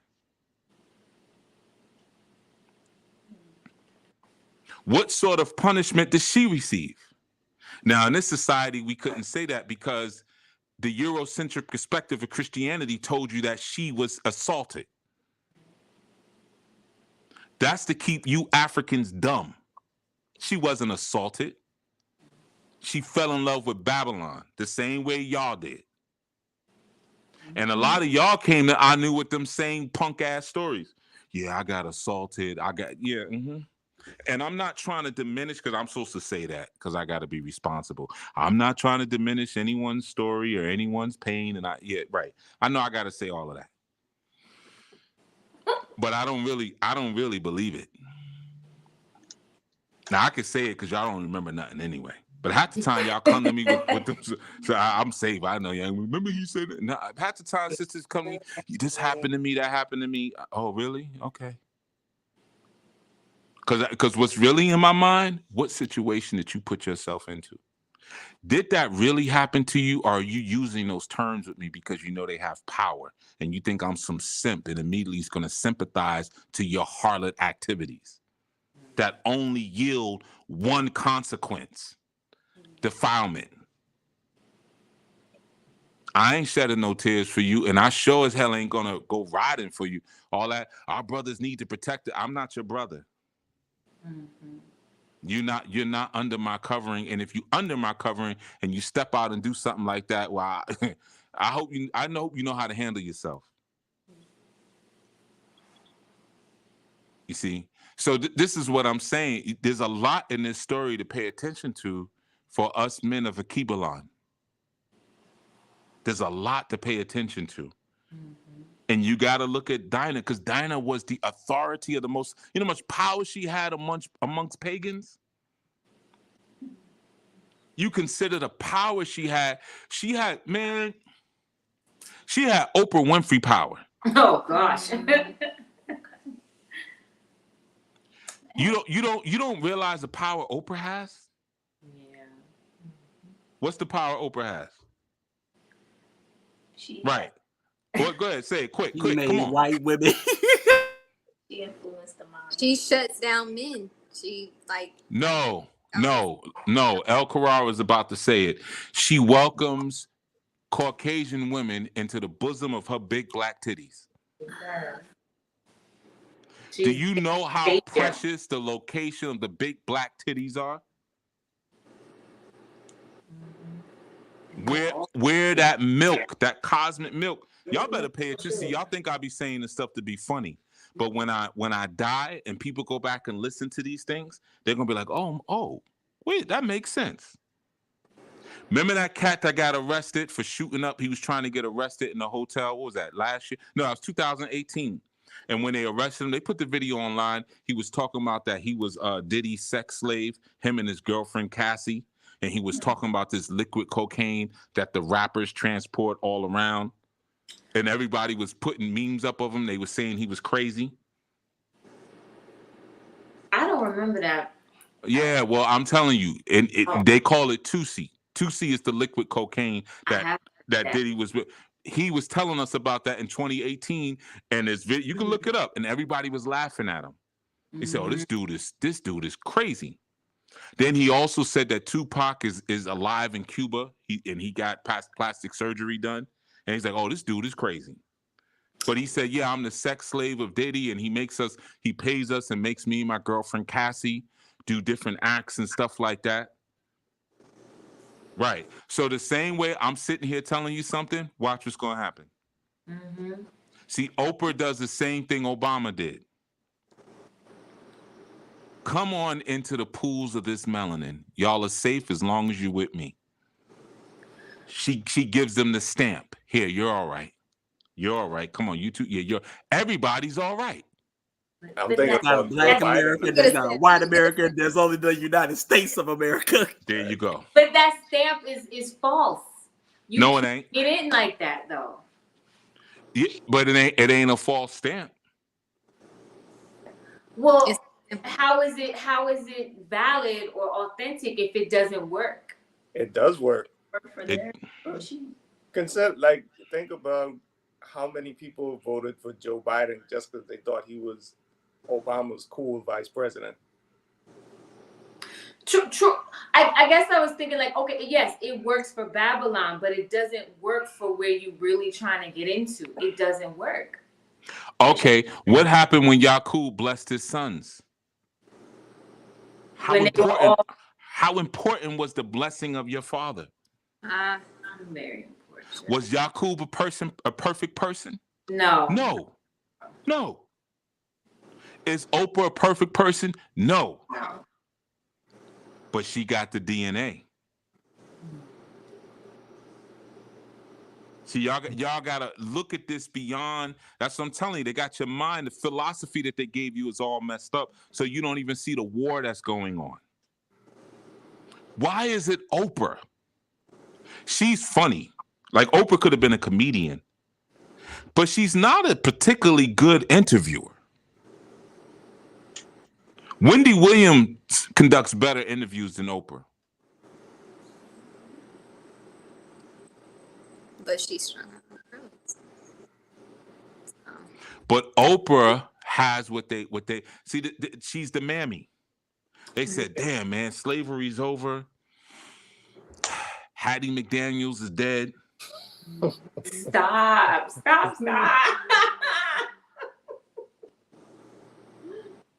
Do you hear me? Do you hear me laughing? You're right, because she was mammy. No. Stop. Do you hear me laughing? No. Then I ain't saying something that's not real. You're going to learn at some point. This is not about what's been put in front of your face. This is about spirit. Y'all going to learn. Same thing make you laugh, make you cry. You're going to learn these people represent archetypes on the planet. The dark, big titty, big booty black woman. Why couldn't Tyra Banks make it when she had her show? She had a good show. She was too pretty. She's not the mammy because she should have been the next iteration of Oprah. They said, "No, we'll give you top model. Get up out of here." Y'all probably don't even remember the Tyra Banks show. I remember it. Vaguely, right? Vaguely. But let's not go over the top model. And when you when you do the Tyra Banks show, she kept doing all these episodes on the Tyra Banks show where she would come on with no makeup. Or she would wear a fat suit, and she would always be saying, "Look, I'm not as pretty as y'all think I am." Because she had to do that. Because you better not have no Caucasian women on it that you look better than. You better not do nothing like that. Send them over to Oprah. You see what I'm saying? So you got to understand the sciences of what's happening here. It's in this story, and you're not even catching it. Oprah represent, and when Oprah's gone, we're gonna have another mammy, because we gotta always have that cosmic mother. The cosmic mother looks like Oprah, looks like Esther Roll, looks like Monique. I'm thinking of those sculptures now. What they were the Hottentot, right? The Venus, a fertility goddess. Yeah. You looking at Oprah? Listen, Oprah got a nice body. That's an attractive woman. See, they tell us who's ugly. I've been saying it since the 80s. I used to tell dudes, I would bang out with Oprah quicker than Halle Berry. For real? Absolutely. Halle Berry with them long titties. I don't want that. Give me Oprah. Oprah's a bush mama. Oprah is fine. Freaking, who I had a crush on forever. I know her name, but I forgot it. The sister who played Nunu in the movie Sankofa. Gorgeous sister. Oh my goodness. I was looking for her for a minute. Nunu. right? Doggone Whoopi Goldberg, still beautiful. But comedians made jokes. I remember the Wayans brothers made jokes about how Whoopi Goldberg looked. Everybody made fat jokes about Oprah. You telling me this is not supposed to be attractive, and we all got mamas and grandmas and aunts that look just like Oprah. Like them, yeah. So why would I not find that attractive? It's true. Nobody in my family looks like Halle Berry. No, not even a little bit. I don't see nobody who looks like that. You see, it's like when they came out with Superfly back in the days, nobody looked like Ron O'Neal. As much as I like Ron O'Neal, nobody looked like that. Long flowing hair and stuff, and he doing karate with high heels on. Nobody looked like that. Our uncles look like Shaft, Richard Roundtree. That's how our uncles look. He looked just like my uncle. Familiar. Big old thick mustache like the Whispers, getting ready to sing rock steady. Uneven afro. That's my uncle right there. You see? Yeah. See, they put things in front of you because you don't realize that they are distorting your spiritual perception so you can't see what's in front of you while they steal it from you. Just like they stole Kemet from you. They take your images of Kemet, they take your head shape that the Nephilim have, and they give the Pope this big ass hat. Why does the Pope got a cone head hat on? Where is that in the Bible? Is that a fashion statement? Because it ain't fly. It don't even look like sturdy. You know what I'm saying? How's it staying on there? Like, is there a chin strap, an invisible chin strap? How's it staying up there? You see what I'm saying? But they take the image of the Nephilim from ancient Kemet, and they said, so they take your images and then give you an association with it, and then the stuff that you should be gravitating towards, they demonize that. So when I say Oprah, Oprah's, man, that's beautiful. Of course Oprah's beautiful to me. You crazy? Oprah looked like the night sky. Why would that not be beautiful to me? She big and black. Why would that not be attractive to me? I love nature. I love big giant trees. Big brown trees. Why would that not be attractive to me? I'm a man of nature. I'm a rootsman. So you have to question even your perceptions of attractiveness have been colonized. Yeah. If there's a movie that you would recommended, Chief, I watched it. I watched it twice last strong. It's called Dark City. Yep. And it has the same thing that you're talking about, where they're taking your memories and moving it around, and it's not like so that they could do something to you. They're trying to figure out how your soul works so that they can get into your bloodline. Right. Look at how much these content creators are making. And the biggest content creators make money just by showing their lives. So we will pay you. This is 1984. Yeah. There was a episode of Dark Mirror that came out like this with my man Daniel Kaluuya, where they had they had cameras on them 24 hours. And the more they watch certain films and stuff, they got more credits to buy things. Yeah. So if I put my entire life on exposed, if I exposed it, I can make money. But if I sit here, how many people we got in the chat? I don't have to check. I bet you ain't no more than 20 people, 20, 21 maybe people right now in here. Right? I don't even have to look because I'm teaching. But let me put a video in the corner of my living room and just walk back and forth, watch TV, play the guitar. You get to see some of my women walk by like, oh, he do got multiple women and stuff like that. See me do some push-ups on the floor and stuff like that and look at myself in the mirror and pretend like I still got it and all that stuff like that I'll be doing every day. Let me do some stuff like that and watch the numbers go up. Because we get paid to put our African lives on display. We don't get paid to awaken our people. We have an algorithm inside of us that tells us to stay away from that. In fact, people make fun of it. Yeah. Oh, he a hotepper. Oh, he's super woke. Okay, I'm asleep. Am I better now? I'm asleep. And no, I'm not a hotepper. In fact, I'm gonna join a Black Greek fraternity. Am I better now? You like me more now? You're not better. You're just negligible now. Right. I can look somewhere else. Yeah, you're more palatable. More palatable. But we've been programmed to want that. Yep. You know, Like, the why is it cleverness. all of a sudden? Why are we not excited by information? Like, some of us still excited by information. Yep. What happened though? What changed? What clicked? I'm telling you, right now, I could go out on the block, grab up some of my little young Thundercats, and start talking to them. They are not gonna move. Nope. They will not move from where they're standing. I could have a crew of 3. I happened the other day. I'm walking through an area and they were smoking so much lie. Like, I was like, yo, and I'm coming through and I was like, yo, that stuff stink. Like, it was just a first reaction. I couldn't hold it, and I knew one of the dudes there. He was like, yo, my bag, OG. He was like, yeah, I was like, burn some incense, damn. And he the one who be selling it. So I was like, and your product stinks. Like, I'm just going off on him, right? I'm like, whatever you selling these dudes is horrible. This stuff stink bad. So I ended up talking to him, and we got into law.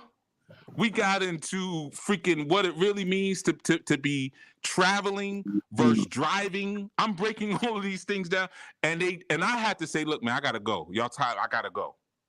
They did not want to move because there's something in them where they're excited by learning and being fed, but then something changes. What is that thing that changes where it clicks off? That new shiny thing that Babylon is offering. Or no, maybe it's the.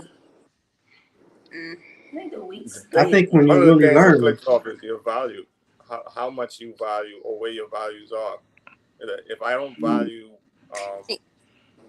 knowledge or wisdom, if I don't have that in my DNA, or if I desensitize myself to what I'm supposed to value and start to take on someone else's values, then I'm not gonna want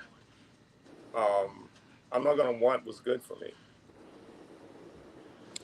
I think it's that I think change. I think when you really learn, when you really understand what learning is and how you need it in order to navigate, you understand that it's a lifelong process, that it's vast. You really, it's almost like when you really, the point at which you really gain intelligence is when you realize what you don't know. When you're looking out in the vast field of knowledge that you have to gain, and you realize, man, I got work. And sometimes that could be real disconcerting to a lot of people. I know even for me, at one point in time when I really understood, man, I got it. Even just my studies and for my profession, just that alone, that's going to be a forever task. So learning is the same way, and I think people can get discouraged by that task. I think memory has been like completely washed away. And that's important. Memory is highly important. As much as knowledge and attaining that. But if you don't have memory, it's like if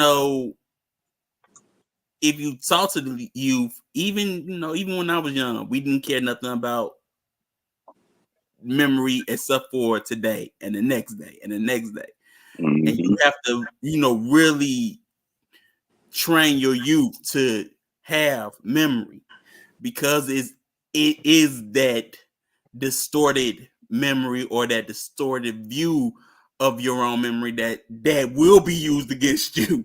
They'll tell you this, or they'll tell you this person was this, or they'll tell you, this book says this, and in the Bible, Jesus said that, and that's all distorted memory, because they know you ain't gonna really look. You say, really? Yep.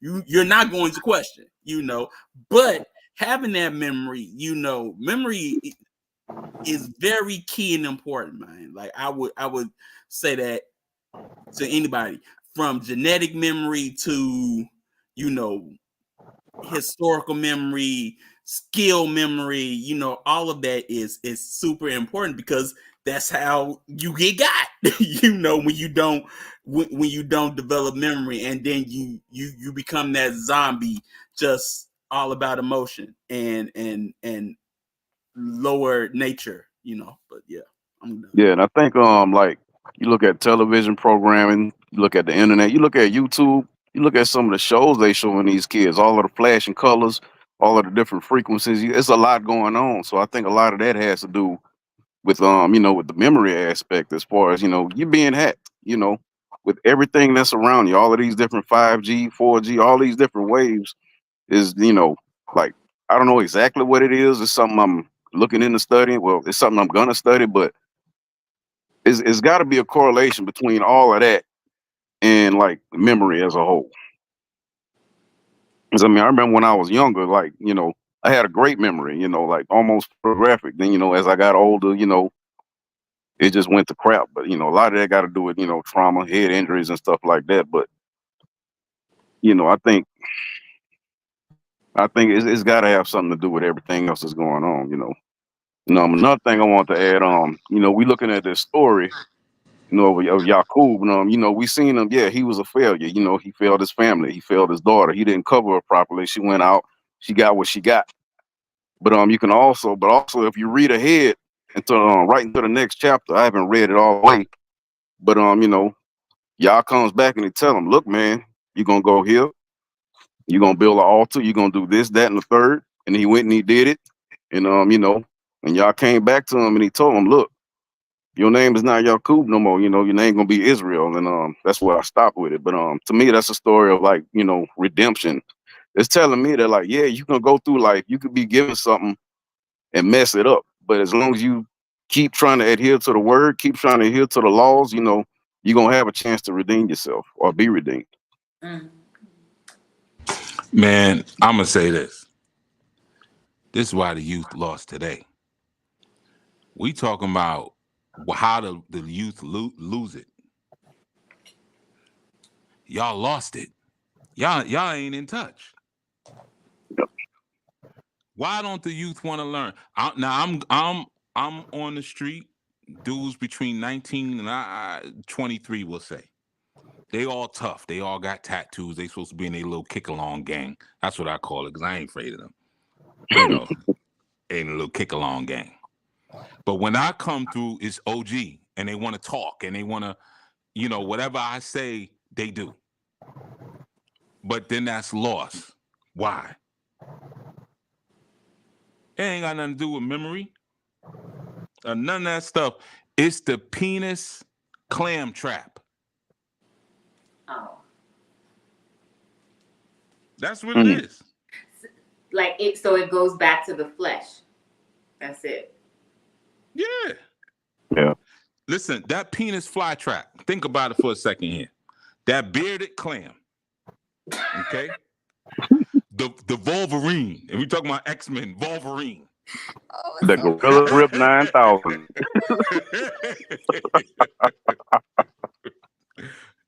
You think about this.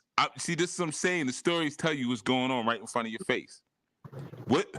Before Adam did his little simp move, what was he doing? He was soaking up all the information and knowledge in the garden. Now, all of a sudden, he learns about muff. Mm-hmm. Now he want to muff dive. You see what I mean? He's all up in the lady bits.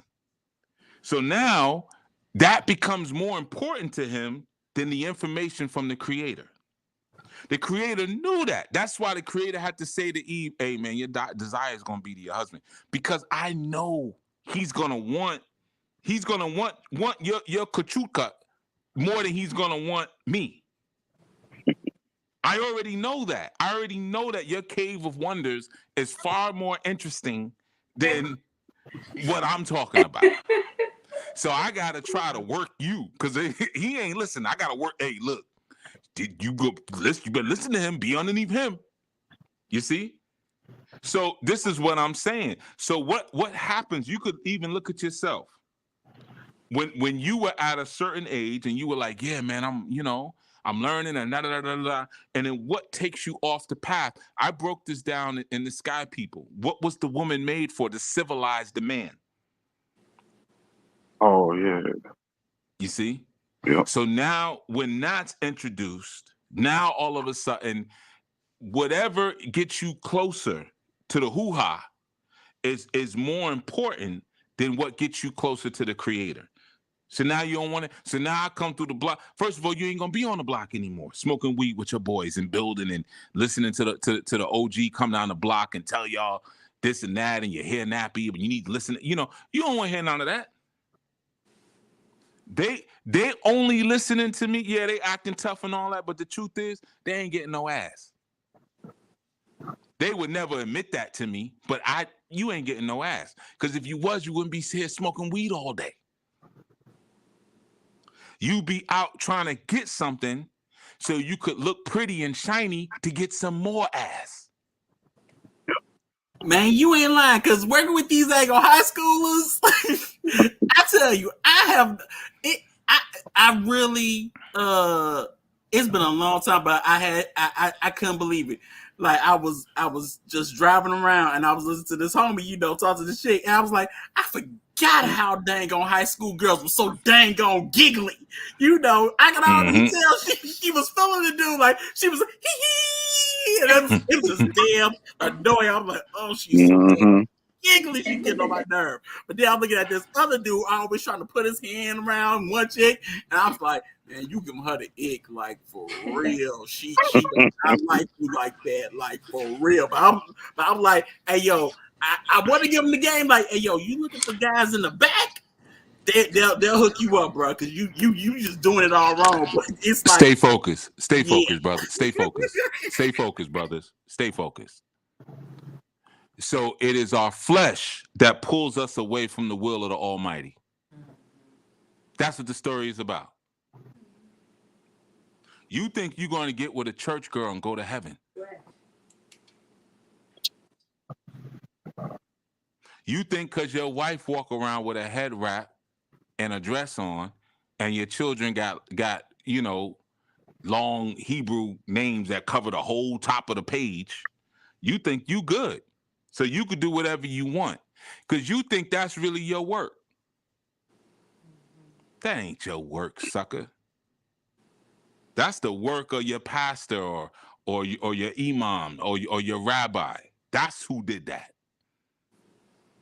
So once you start to fall into the cave of wonders in the honeypot, you now you become enamored with the flesh if you are not an adult before you do it.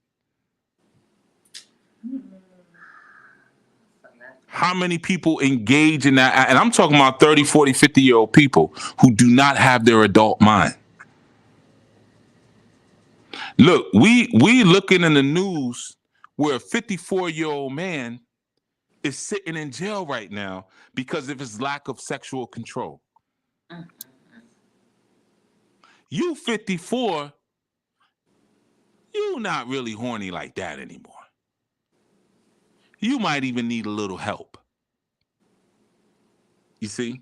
But because you never grew up, you still are falling into the trap when you should be seeking. You got access to the smartest people in the country because of the wealth you have. You could sit amongst world leaders damn near because of your wealth. And you doing freak offs. Wow, that's crazy. Stay focused. That's what I'm saying. Stay focused. When does it begin? When do you begin to lose focus? You begin to lose focus at the same time that Adam lost focus.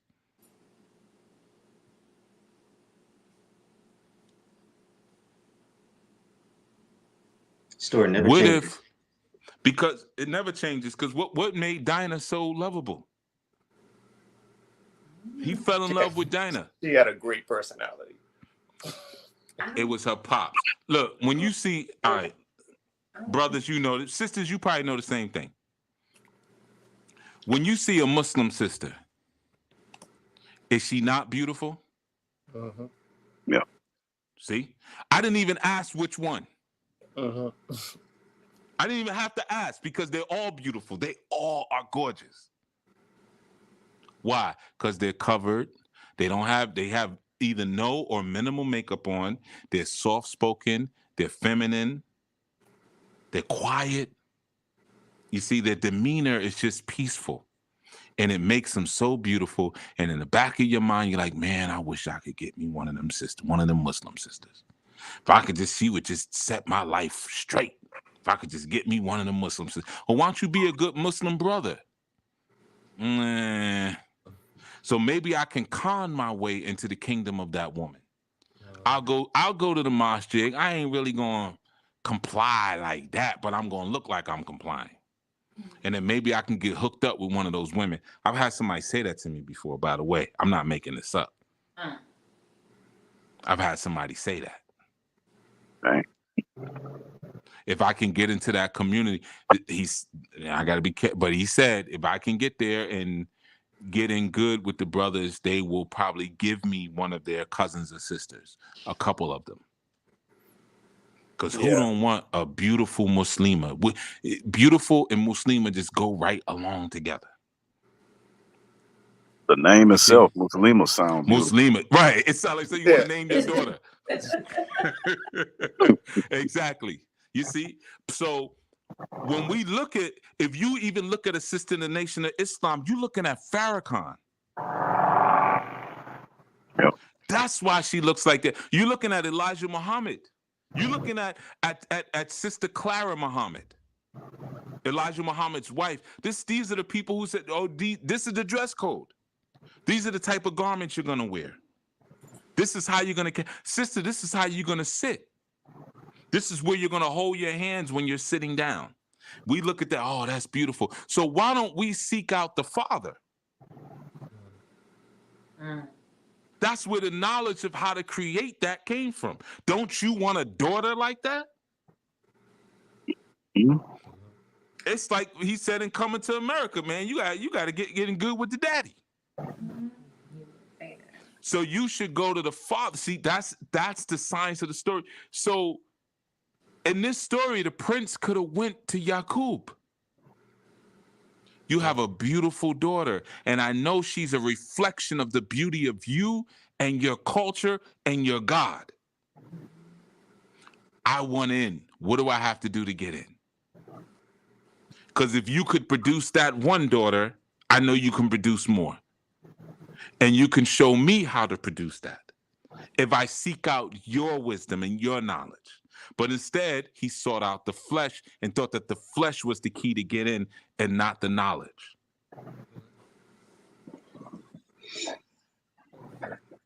With that focus, then, it's going back to what you were saying with Adam in the garden. It's soaking up all of that wisdom that Yah was given to him before he was distracted. Exactly. He was focused. Then here comes honeypot. Mm-hmm. And he lost focus because now he's like, oh, the path to pleasure, the path to ecstasy is through her.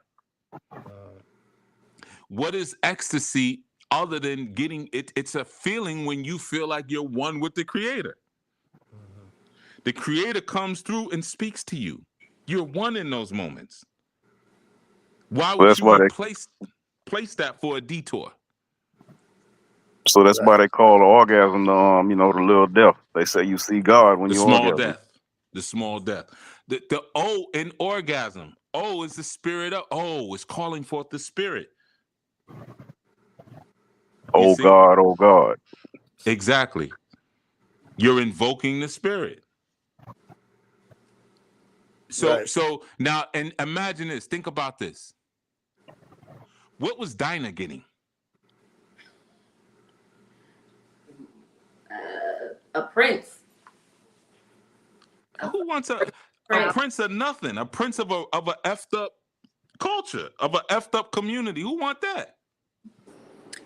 Was she trying to experience the creator through an orgasm? Like she was trying to get What creator? What orgasm? Listen, when I lay with a woman and my seminal fluid comes out of my penis hole and it goes into her vagina, I'm saying it because sometimes children listen, but that's safe. They can hear that.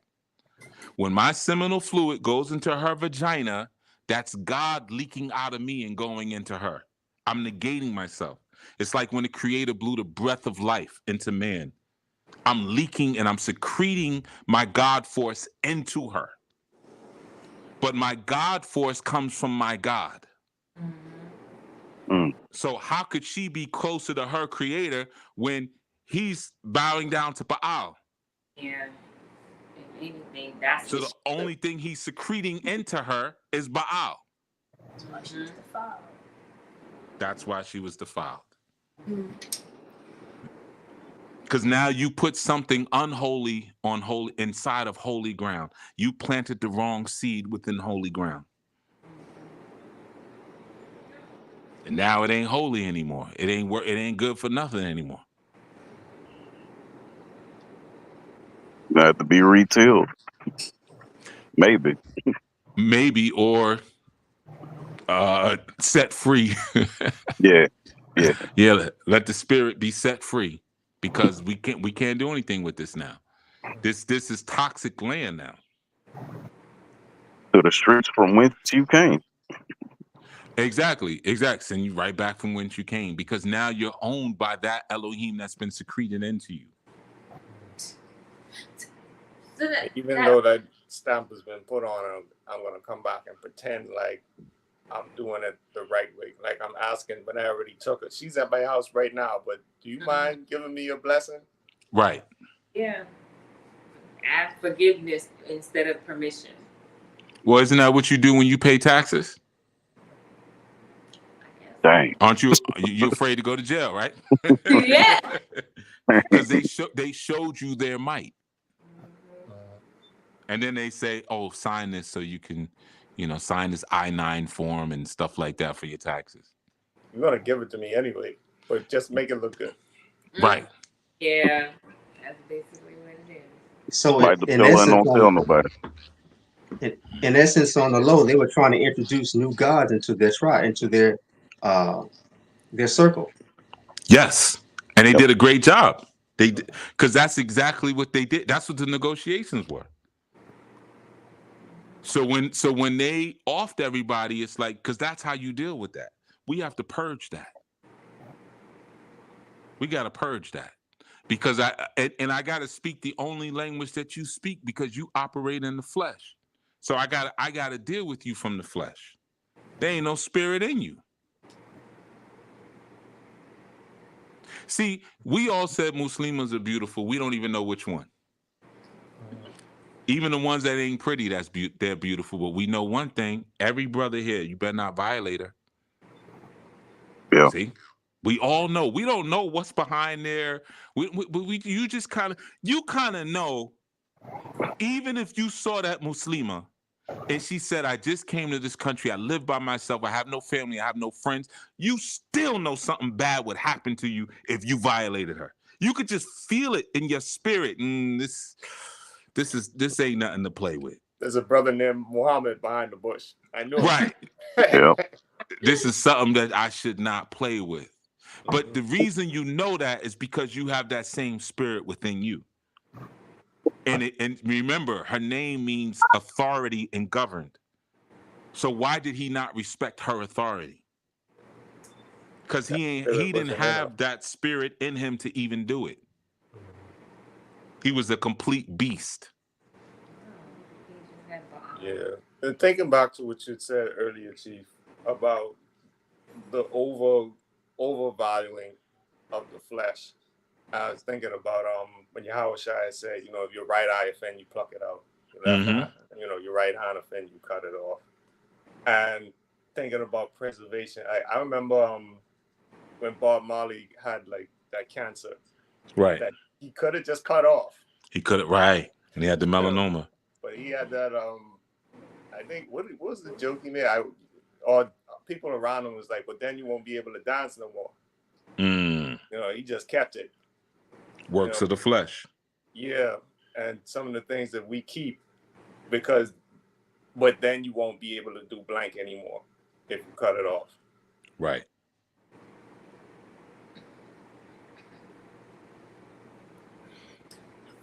All right, give thanks, sisters. Take us out. Okay. Y'all sitting there silent. Well, I was gonna read that on the screen.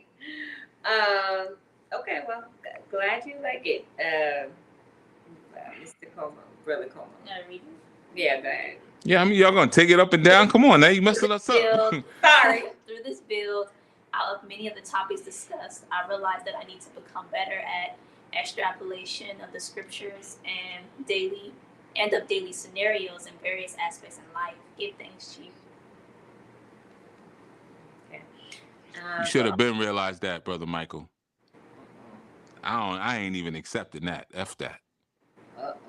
What have I been talking about all this time? But digging. Even when I said Ifa means to scratch, to dig. I've been saying that for the longest. Nope, I don't want that. I ain't taking it. Okay. Well, maybe. And I came on the live, and thank you, brothers, for coming through. Brother Usman, Brother Menelek, Brother El Karar, Abba Derek. Thank you for coming through, because what I was speaking about here was how these brothers don't come through. We got sisters here, and the brothers not even coming through the stand post. What the hell are y'all doing on a Sabbath evening that's got you so preoccupied that you can't even poke your head in or give the sisters some strength? Other than a Shabbat, everybody, Shabbat Shalom, everybody, then you go disappear. Take your punk ass off and do one of your punk ass activities. You see, and that's why I came on, because my goal was to let them cook tonight. I said, okay, I'm gonna keep the space so that brothers can come in and, build on what they're building on and sharing stuff like that. And what you should be sharing is divine information. That's what you should be coming in with. Come in the door with a divine brick. If you ain't got that, man, you shouldn't have anything in life. And I know it might feel like I'm ending this or ending y'all on a negative note, but I'm really not. I'm ending it on a positive note for my real warriors. This is why I tell you, power is not to be given, it's to be taken. I've been telling y'all that for years. And you know why it's supposed to be taken? Because a lot of these dudes out here are bitches. Take power. See, you over here looking at them like they got some kind of hedge and guard that you ain't got to respect their guard. The same way in this story where they said, we just going to wipe everybody out. Because what kind of dude would violate a righteous woman but a bitch? True. So they shouldn't even be on the planet. See, we're in that space of needed protocol. This is sanctification. This is sanctification, where you have to separate yourself. What kind of swag are you moving with? Are you moving with single mother swag? Is that your swag? Even if you came from that, you got to redeem that. You should never see a righteous woman working and you not toil to alleviate her burden. Ever. If you see sisters on a live and they holding it down, they say, all right, you could dial in. You should be the first one to come in like Menelek does on every segment, even with his raggedy Wi-Fi. And he's present. He be fighting through it, boy. He be fighting through it. He be right there fighting through it. You see? Because he's a man. He's a man. And a lot of you sisters sit in the background. Y'all ain't worth nothing either. Y'all ain't worth nothing. Nothing. That's why you got raggedy males that you're attached to, because ain't neither one of y'all worth anything, and your children ain't going to be worth anything. Instead of joining in unison, Instead of joining with some cooperative work, with some collective responsibility, you sit back and you watch like a weakling. Then you jump in my inbox later. Yeah, Chief, I was here. Do not contact me. Do not contact me. I'm going to say it again. I don't like you. I tolerate you. If anybody's been following for a while, you have noticed towards the end of the Gregorian year, I always purge. If you've been watching for a while, you notice go back and listen. To coming to the end of the Gregorian year, you always notice I stop certain segments. Like, what happened to community show? You ain't doing that no more. What happened to Chief Speaks? Yeah, we ain't doing that no more. You see, this is the ark door closing. It's the ark door closing. And you know, it's like when you on the school bus as a child and you get to sit in that back seat on the bus and somebody's, behind the bus, but they you see they turn their turn signal on, they about to pull off and you give them the finger. You see, when the children do that? They give you the finger, and it's usually two best friends that got each seat on each side. So you get two double fingers coming at you. There ain't nothing you could do. They're on the bus. What can you do? You just drive off, and then they be laughing at you while you driving away. You see? I'm that boy on the back of the bus now. The doors are closing, so I'm like, you know what? Let me tell you how I really feel. Let me tell you how I really feel. I cannot stand weak males. I cannot stand you. Oh my goodness, I can't stand you. I couldn't stand you when I was a young child, and I can't stand you as an adult man. I cannot stand Jezebel females who have no sense of sisterhood. See, the biggest turn on to me about polygyny is not that I can sleep with a bunch of different women and have all the variety. The biggest turn on in women in my harem, they know, is the sisterhood. The sisters in my family speak to each other more than they speak to me. You want to talk about sexual control? I'm more turned on when they help each other and they speak to each other and they show camaraderie. And when they don't, I can't stand them and I want them gone. That's the only part of polygyny I really like. A lot of people talk about the economic benefits. I've never been poor. I am a get money dude.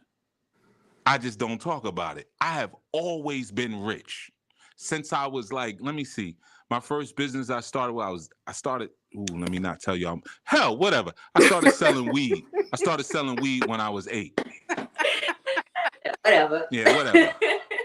Whatever. It was a long time ago. I was a little boy. I started selling weed when I was 8 years old. I've been rich since then.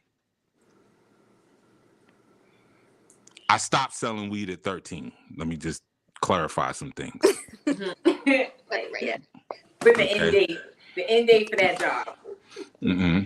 Yeah, because I wanted to do the right thing by my grandmother. You see. But I don't need women for money. I ain't like these cats out here. I ain't no Yada Awakening. I ain't one of them dudes. Yeah, I ain't no con man. It's the sisterhood that I love. It's the camaraderie. When we do retreats, the part I love when I see the brothers sitting around, joking and laughing, being relaxed around each other, telling each other the stuff that they probably embarrassed about. Yeah, man, I ain't got no money, or my job is looking funny. That's the stuff I like. That's the real community. That's what it is. I don't really respect much else. I just pretend like I do. Because I'm giving you an opportunity to wake up to your womanhood or wake up to your masculinity. But it was on my spirit. I said, no, I gotta say something this time. I gotta say something. Because the same cats who never feed in and give in be the same ones in my inbox asking me, Chief, let me ask you a question. Don't ask me nothing, you coward. Don't ask me nothing. You weak. You're weak. And we're in a time we need strong men. That's the time we're in. We need strong men who have been paying attention. And I ain't talking about you, Michael, by the way. Might be like, damn, I just said one thing. I was saying thank you. I'm not talking to you, Michael. Yeah, Michael's currently, he's going through his orientation process. I ain't talking about it. Just in case. Like, this is effed up. You know, I ain't talking about you, Michael. It was just on my heart. It was on my heart even before the live started. It's been on my heart. Like, I'm not gonna say it's time out for that or you know, Brother Zach is always, anytime he gets on the live, that's all he talks about. Well, you know, you got people and they act like they down for one thing, and then when stuff gets tough, they want to go run and hide like some cowards. But you know, we over here, we gonna keep doing it. So come up where we at. I knew it's a bloodline. You know, I ain't talking about Zach. You know, Zach really loves his community. He's passionate about it. Man, I'll be like, damn, bro, let up on him.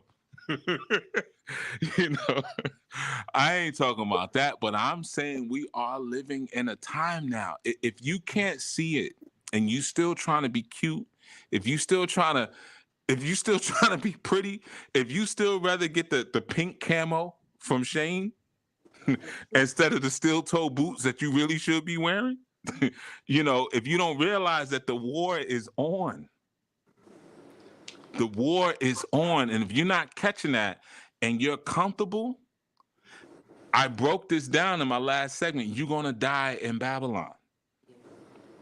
That's what's going to happen. And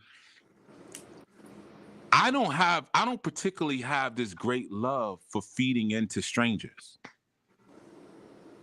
I really don't. Y'all think I do, but I don't. So when everybody's going, yo, Chief, let me ask you something. Chief, why are you asking me something so you can go and make your stupid life or the life of your stupid ass children easier? You're not a part of my nation. I don't care if our skin color looks the same. I don't care if you got big bubble lips like I do. I don't care about that. I've never cared about that. I care about if you rolling with my tribe or not. That's what I care about, because those are the ones that I want to be strong and to be healthy. I want Abba Derek's children to be strong and his sons to be warriors. I care about that. Whoever's out there listening to YouTube land, I don't care about your children. Because your children may be trying to break into my house one day because you didn't give them the proper civilization of the law, statutes, and commandments that I'm giving you now.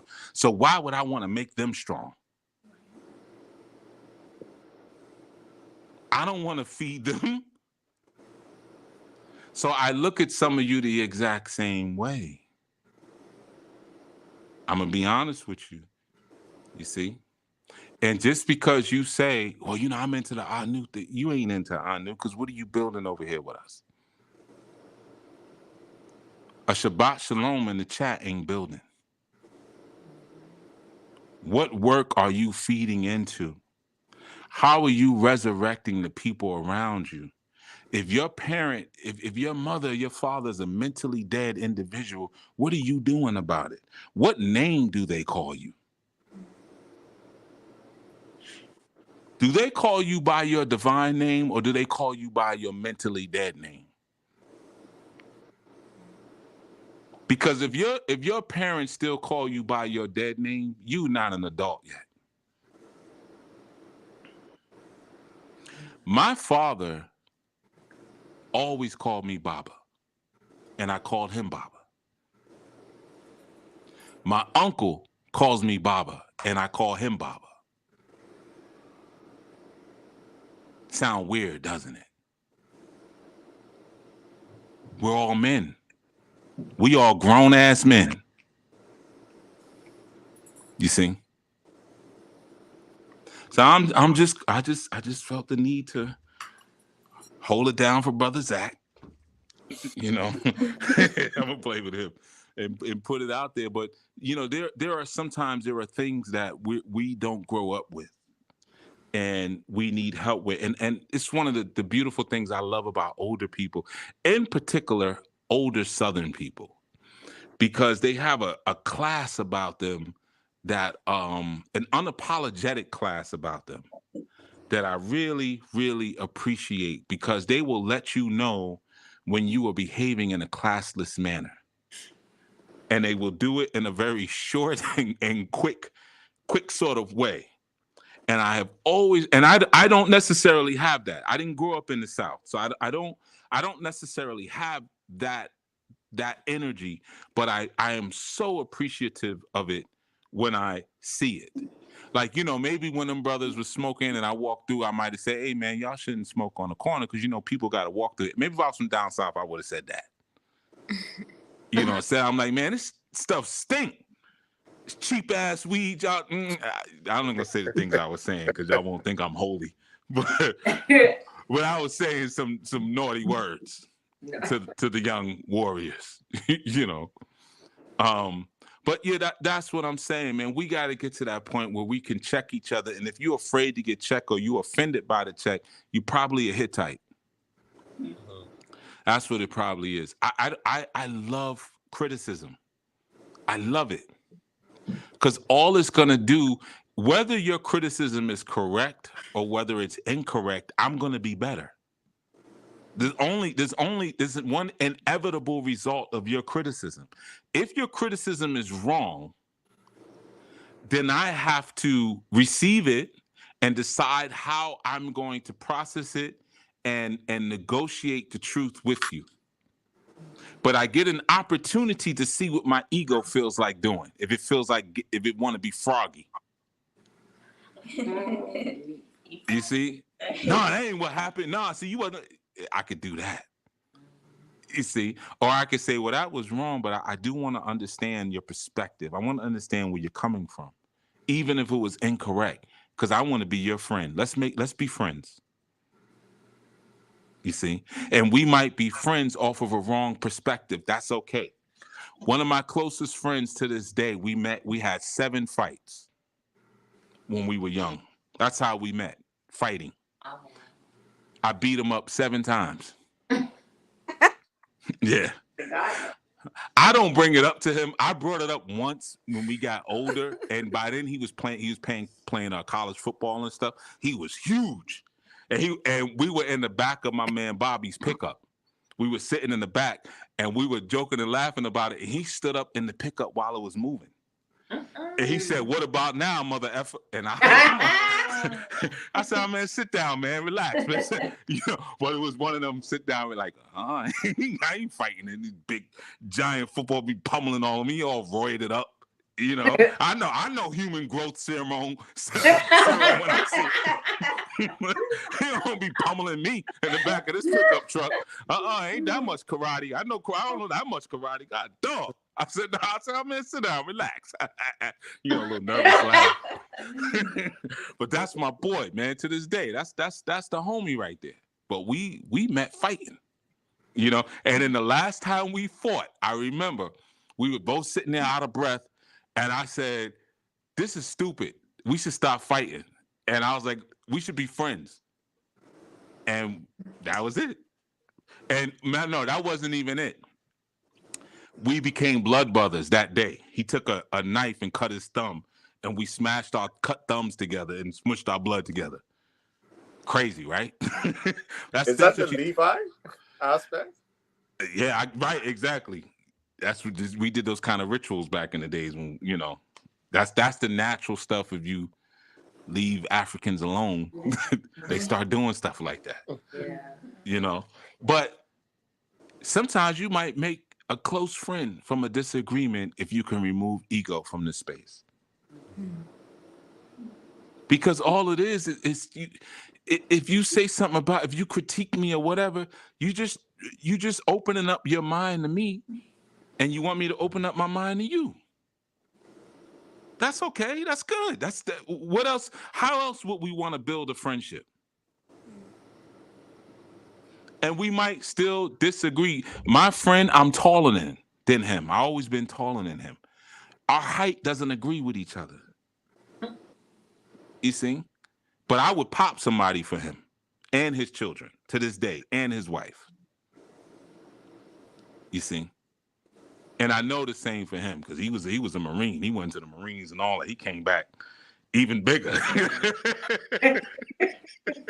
I was on stage. I was on tour playing music and stuff. He came back even rougher. I was like, yeah, we gonna stay friends. He went into the Marines, went crazy, you know. But yeah, man. Look at this one here. See what I'm saying? Look at this. Look at this one here. At the final hour. Look at this. You know who my Uber is? He like one of them dudes that be on social media eating fruit with no shirt on. Just want attention. He like soccer bars. You know what I mean? Yeah, we ain't go. But this is what I'm saying, man. You when you come into a space, man, embrace the criticism. It will only make you better. If what they say is right, cool. Thank you. Thank you. I can do better the next time. You know, learn to love it. But when it's always this defense and stuff from what people are saying to you, you're revealing in that moment that you ain't got no respect for them. Just like when I walked through the block and I was like, man, y'all weed stink.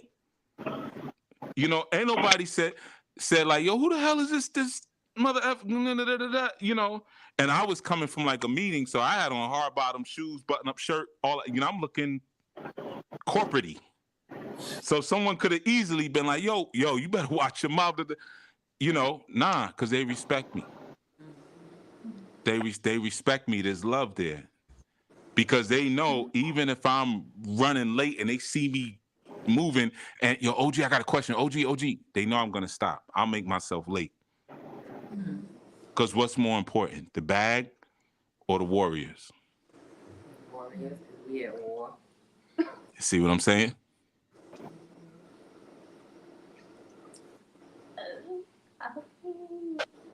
Peace, my Uber.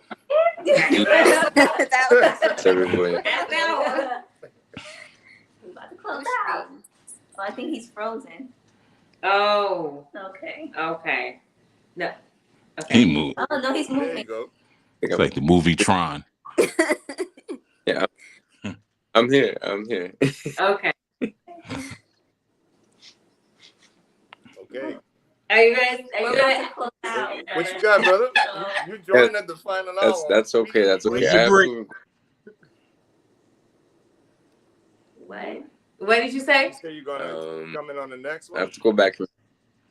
I have to go back and watch the beginning, but blessing to see everyone. Blessing to everyone in the space. You know, it's good vibes, good energy. Oh, okay. Yeah, all right, man. He gave us. Thank you for joining. He gave us. Okay. Yeah, I'll just share, like, this was a powerful build.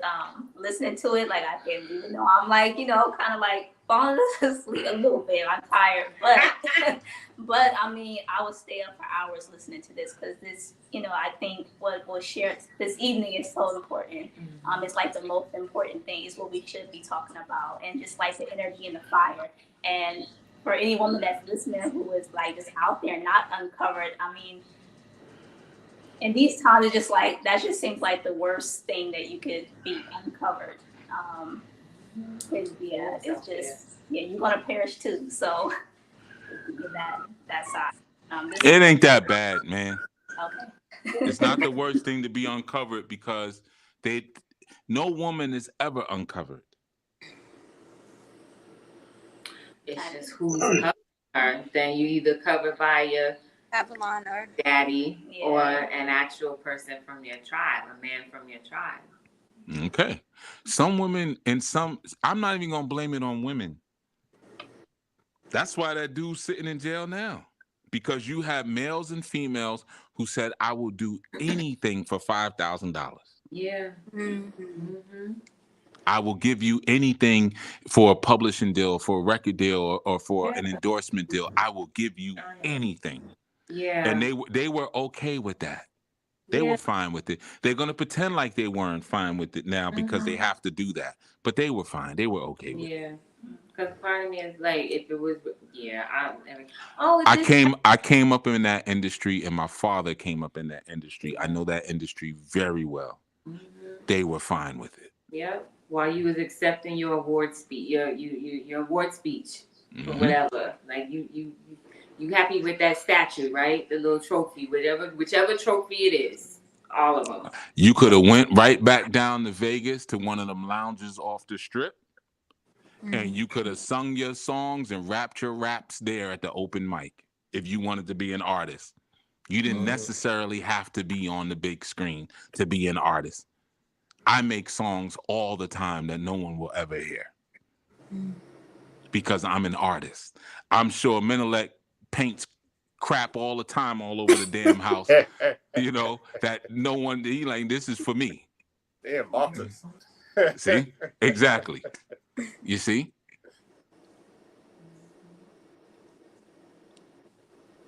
Yeah. You know, and then it made the last thing, like, if you are moving like that, when you talked about the children, it's like your children will grow up to be Shemek. So then we have to be, you know, Simeon, Levi, and deal with you accordingly. Because then you will be the children will grow up to be the, well, I'll just do this and ask you about it later. Or you got to cut off the child. Again, we place too much value on this stuff. And, you know, that's why it's good to have children in your youth. Because you can have more. You know, you can have, oh, that one didn't turn out exactly. All right, well, now we learn sometimes you learn in the formula as you go. You know, sometimes that's just the case. You know, typically your last children are the worst ones. The middle ones are usually pretty decent. You know, you kind of hit your peak, and then the last ones you're tired. You know, you're like, hey, go look after your little brother. Why I gotta do it? You leave the other ones to go watch it, because that's what happened in this story. Where's your little sister? I don't know. I thought she was with you. She was. You know what I'm saying? Because you got your children watching it. Because it's come on, man, 12 children, goddamn, 14. Come on, Jacob, damn. Yeah, you know, you going crazy, old man. You know, so that's the thing, man. You know. But yeah, you raise them different. That's why you should have them in the days of your youth while you're still growing and expanding before you become hardened in your thinking. You know, and you have the energy and you have the intelligence and the wit to outsmart them. Raising children, and the brothers here, along with myself, they will tell you it is a process of outsmarting them. See?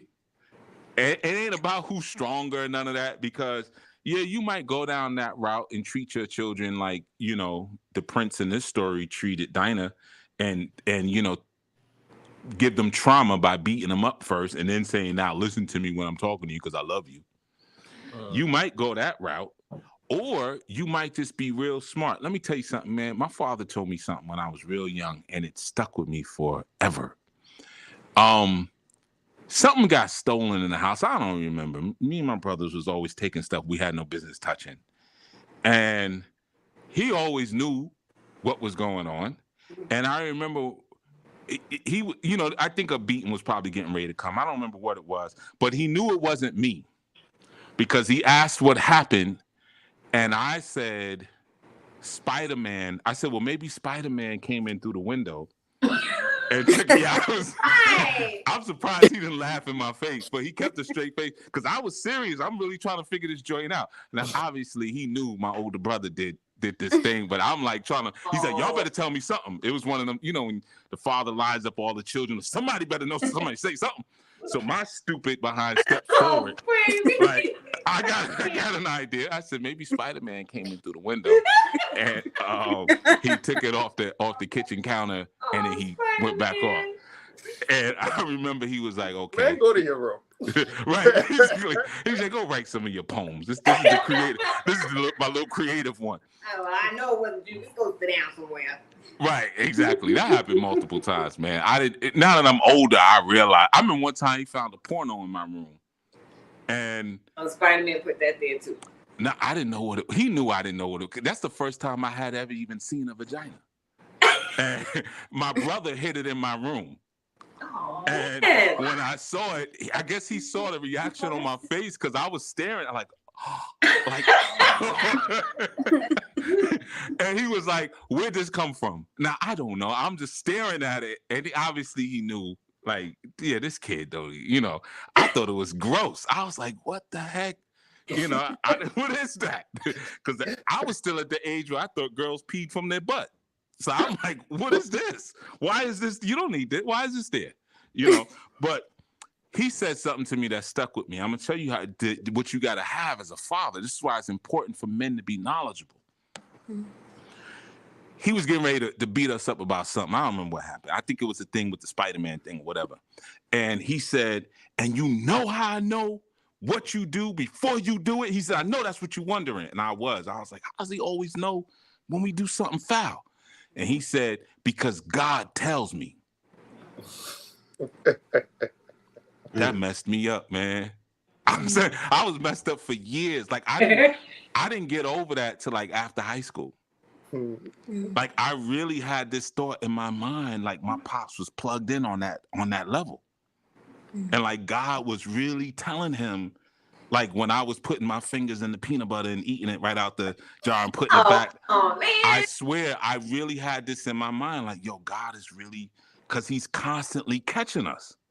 Yeah. Every time you don't realize at that age, like you just a dumb kid and you sloppy and your fingers smell like peanut butter and there's 2 holes in the top of the brand new. It's a brand new thing of peanut butter, and they open it, and there's 2 holes in the middle, and you smell like peanut butter. You don't realize that. You're the only one with 8-year-old size fingers. Right. Exactly. And your gums are stuck. You could barely talk. Your gums still stuck together.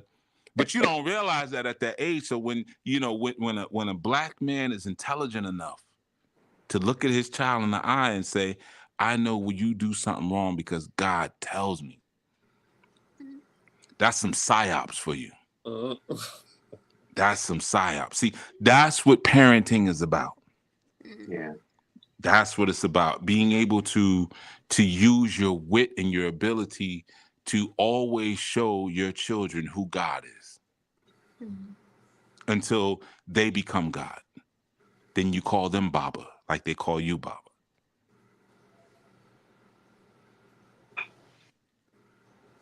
Yeah, man. Give thanks for that. That's like, it's like Oprah with the gems. You get a gem. You get a gem. Everybody gets a gem. Everybody get a gem. Everybody gets a gem. Yeah, man. We have to be intelligent men of the Creator. We got to be tough.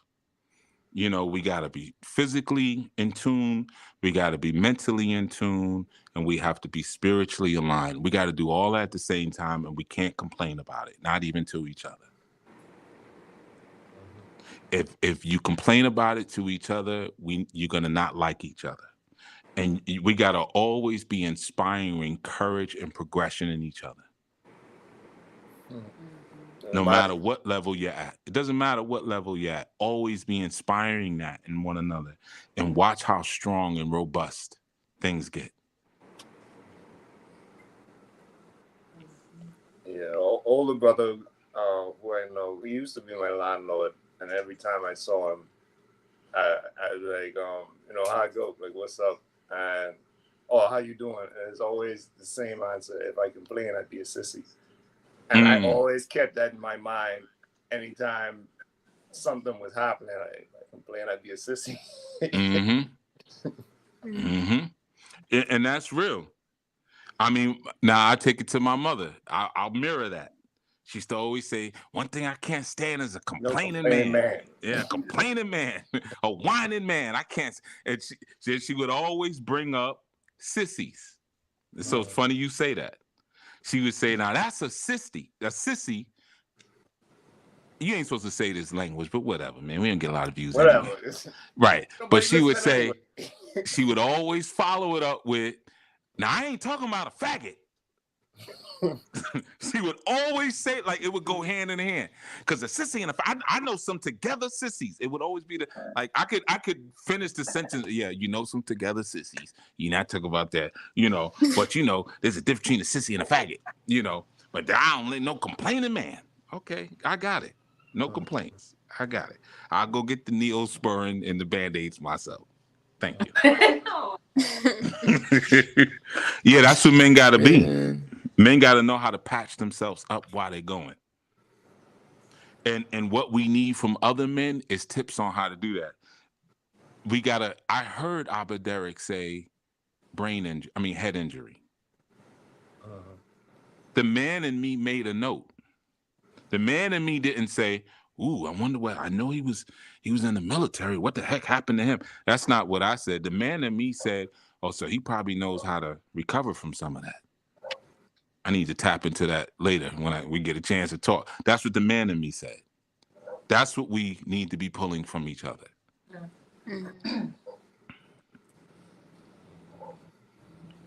All right, sisters, take it out, man. Damn.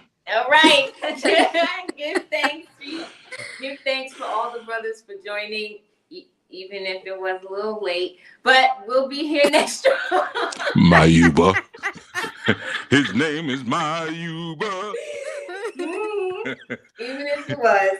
But we will be here next strong, and we're going to be on Bereshit 35. So we're going to, try to go a little bit further in this story and see what happens next, because they've been given Yaqub has been given some instruction from the Most High, and a few things are happening with the family. So without Shabbat Shalom, everyone. Thank you for coming in, and we will see you in the forward. Make sure you tune in tomorrow. There will be a Sabbath Insight released. Peace, everyone. Shabbat shalom. Shabbat shalom. Peace, everyone. Shabbat shalom.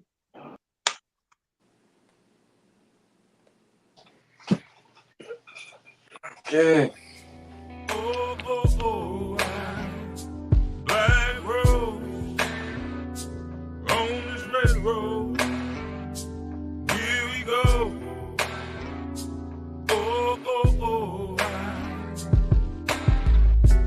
Walking and wandering, but I'm led astray.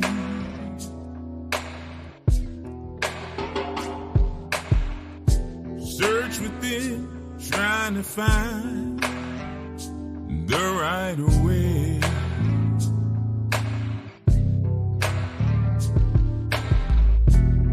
Spirits flow to the left, to the right. Demons fight. I walk this path as a warrior. I'm a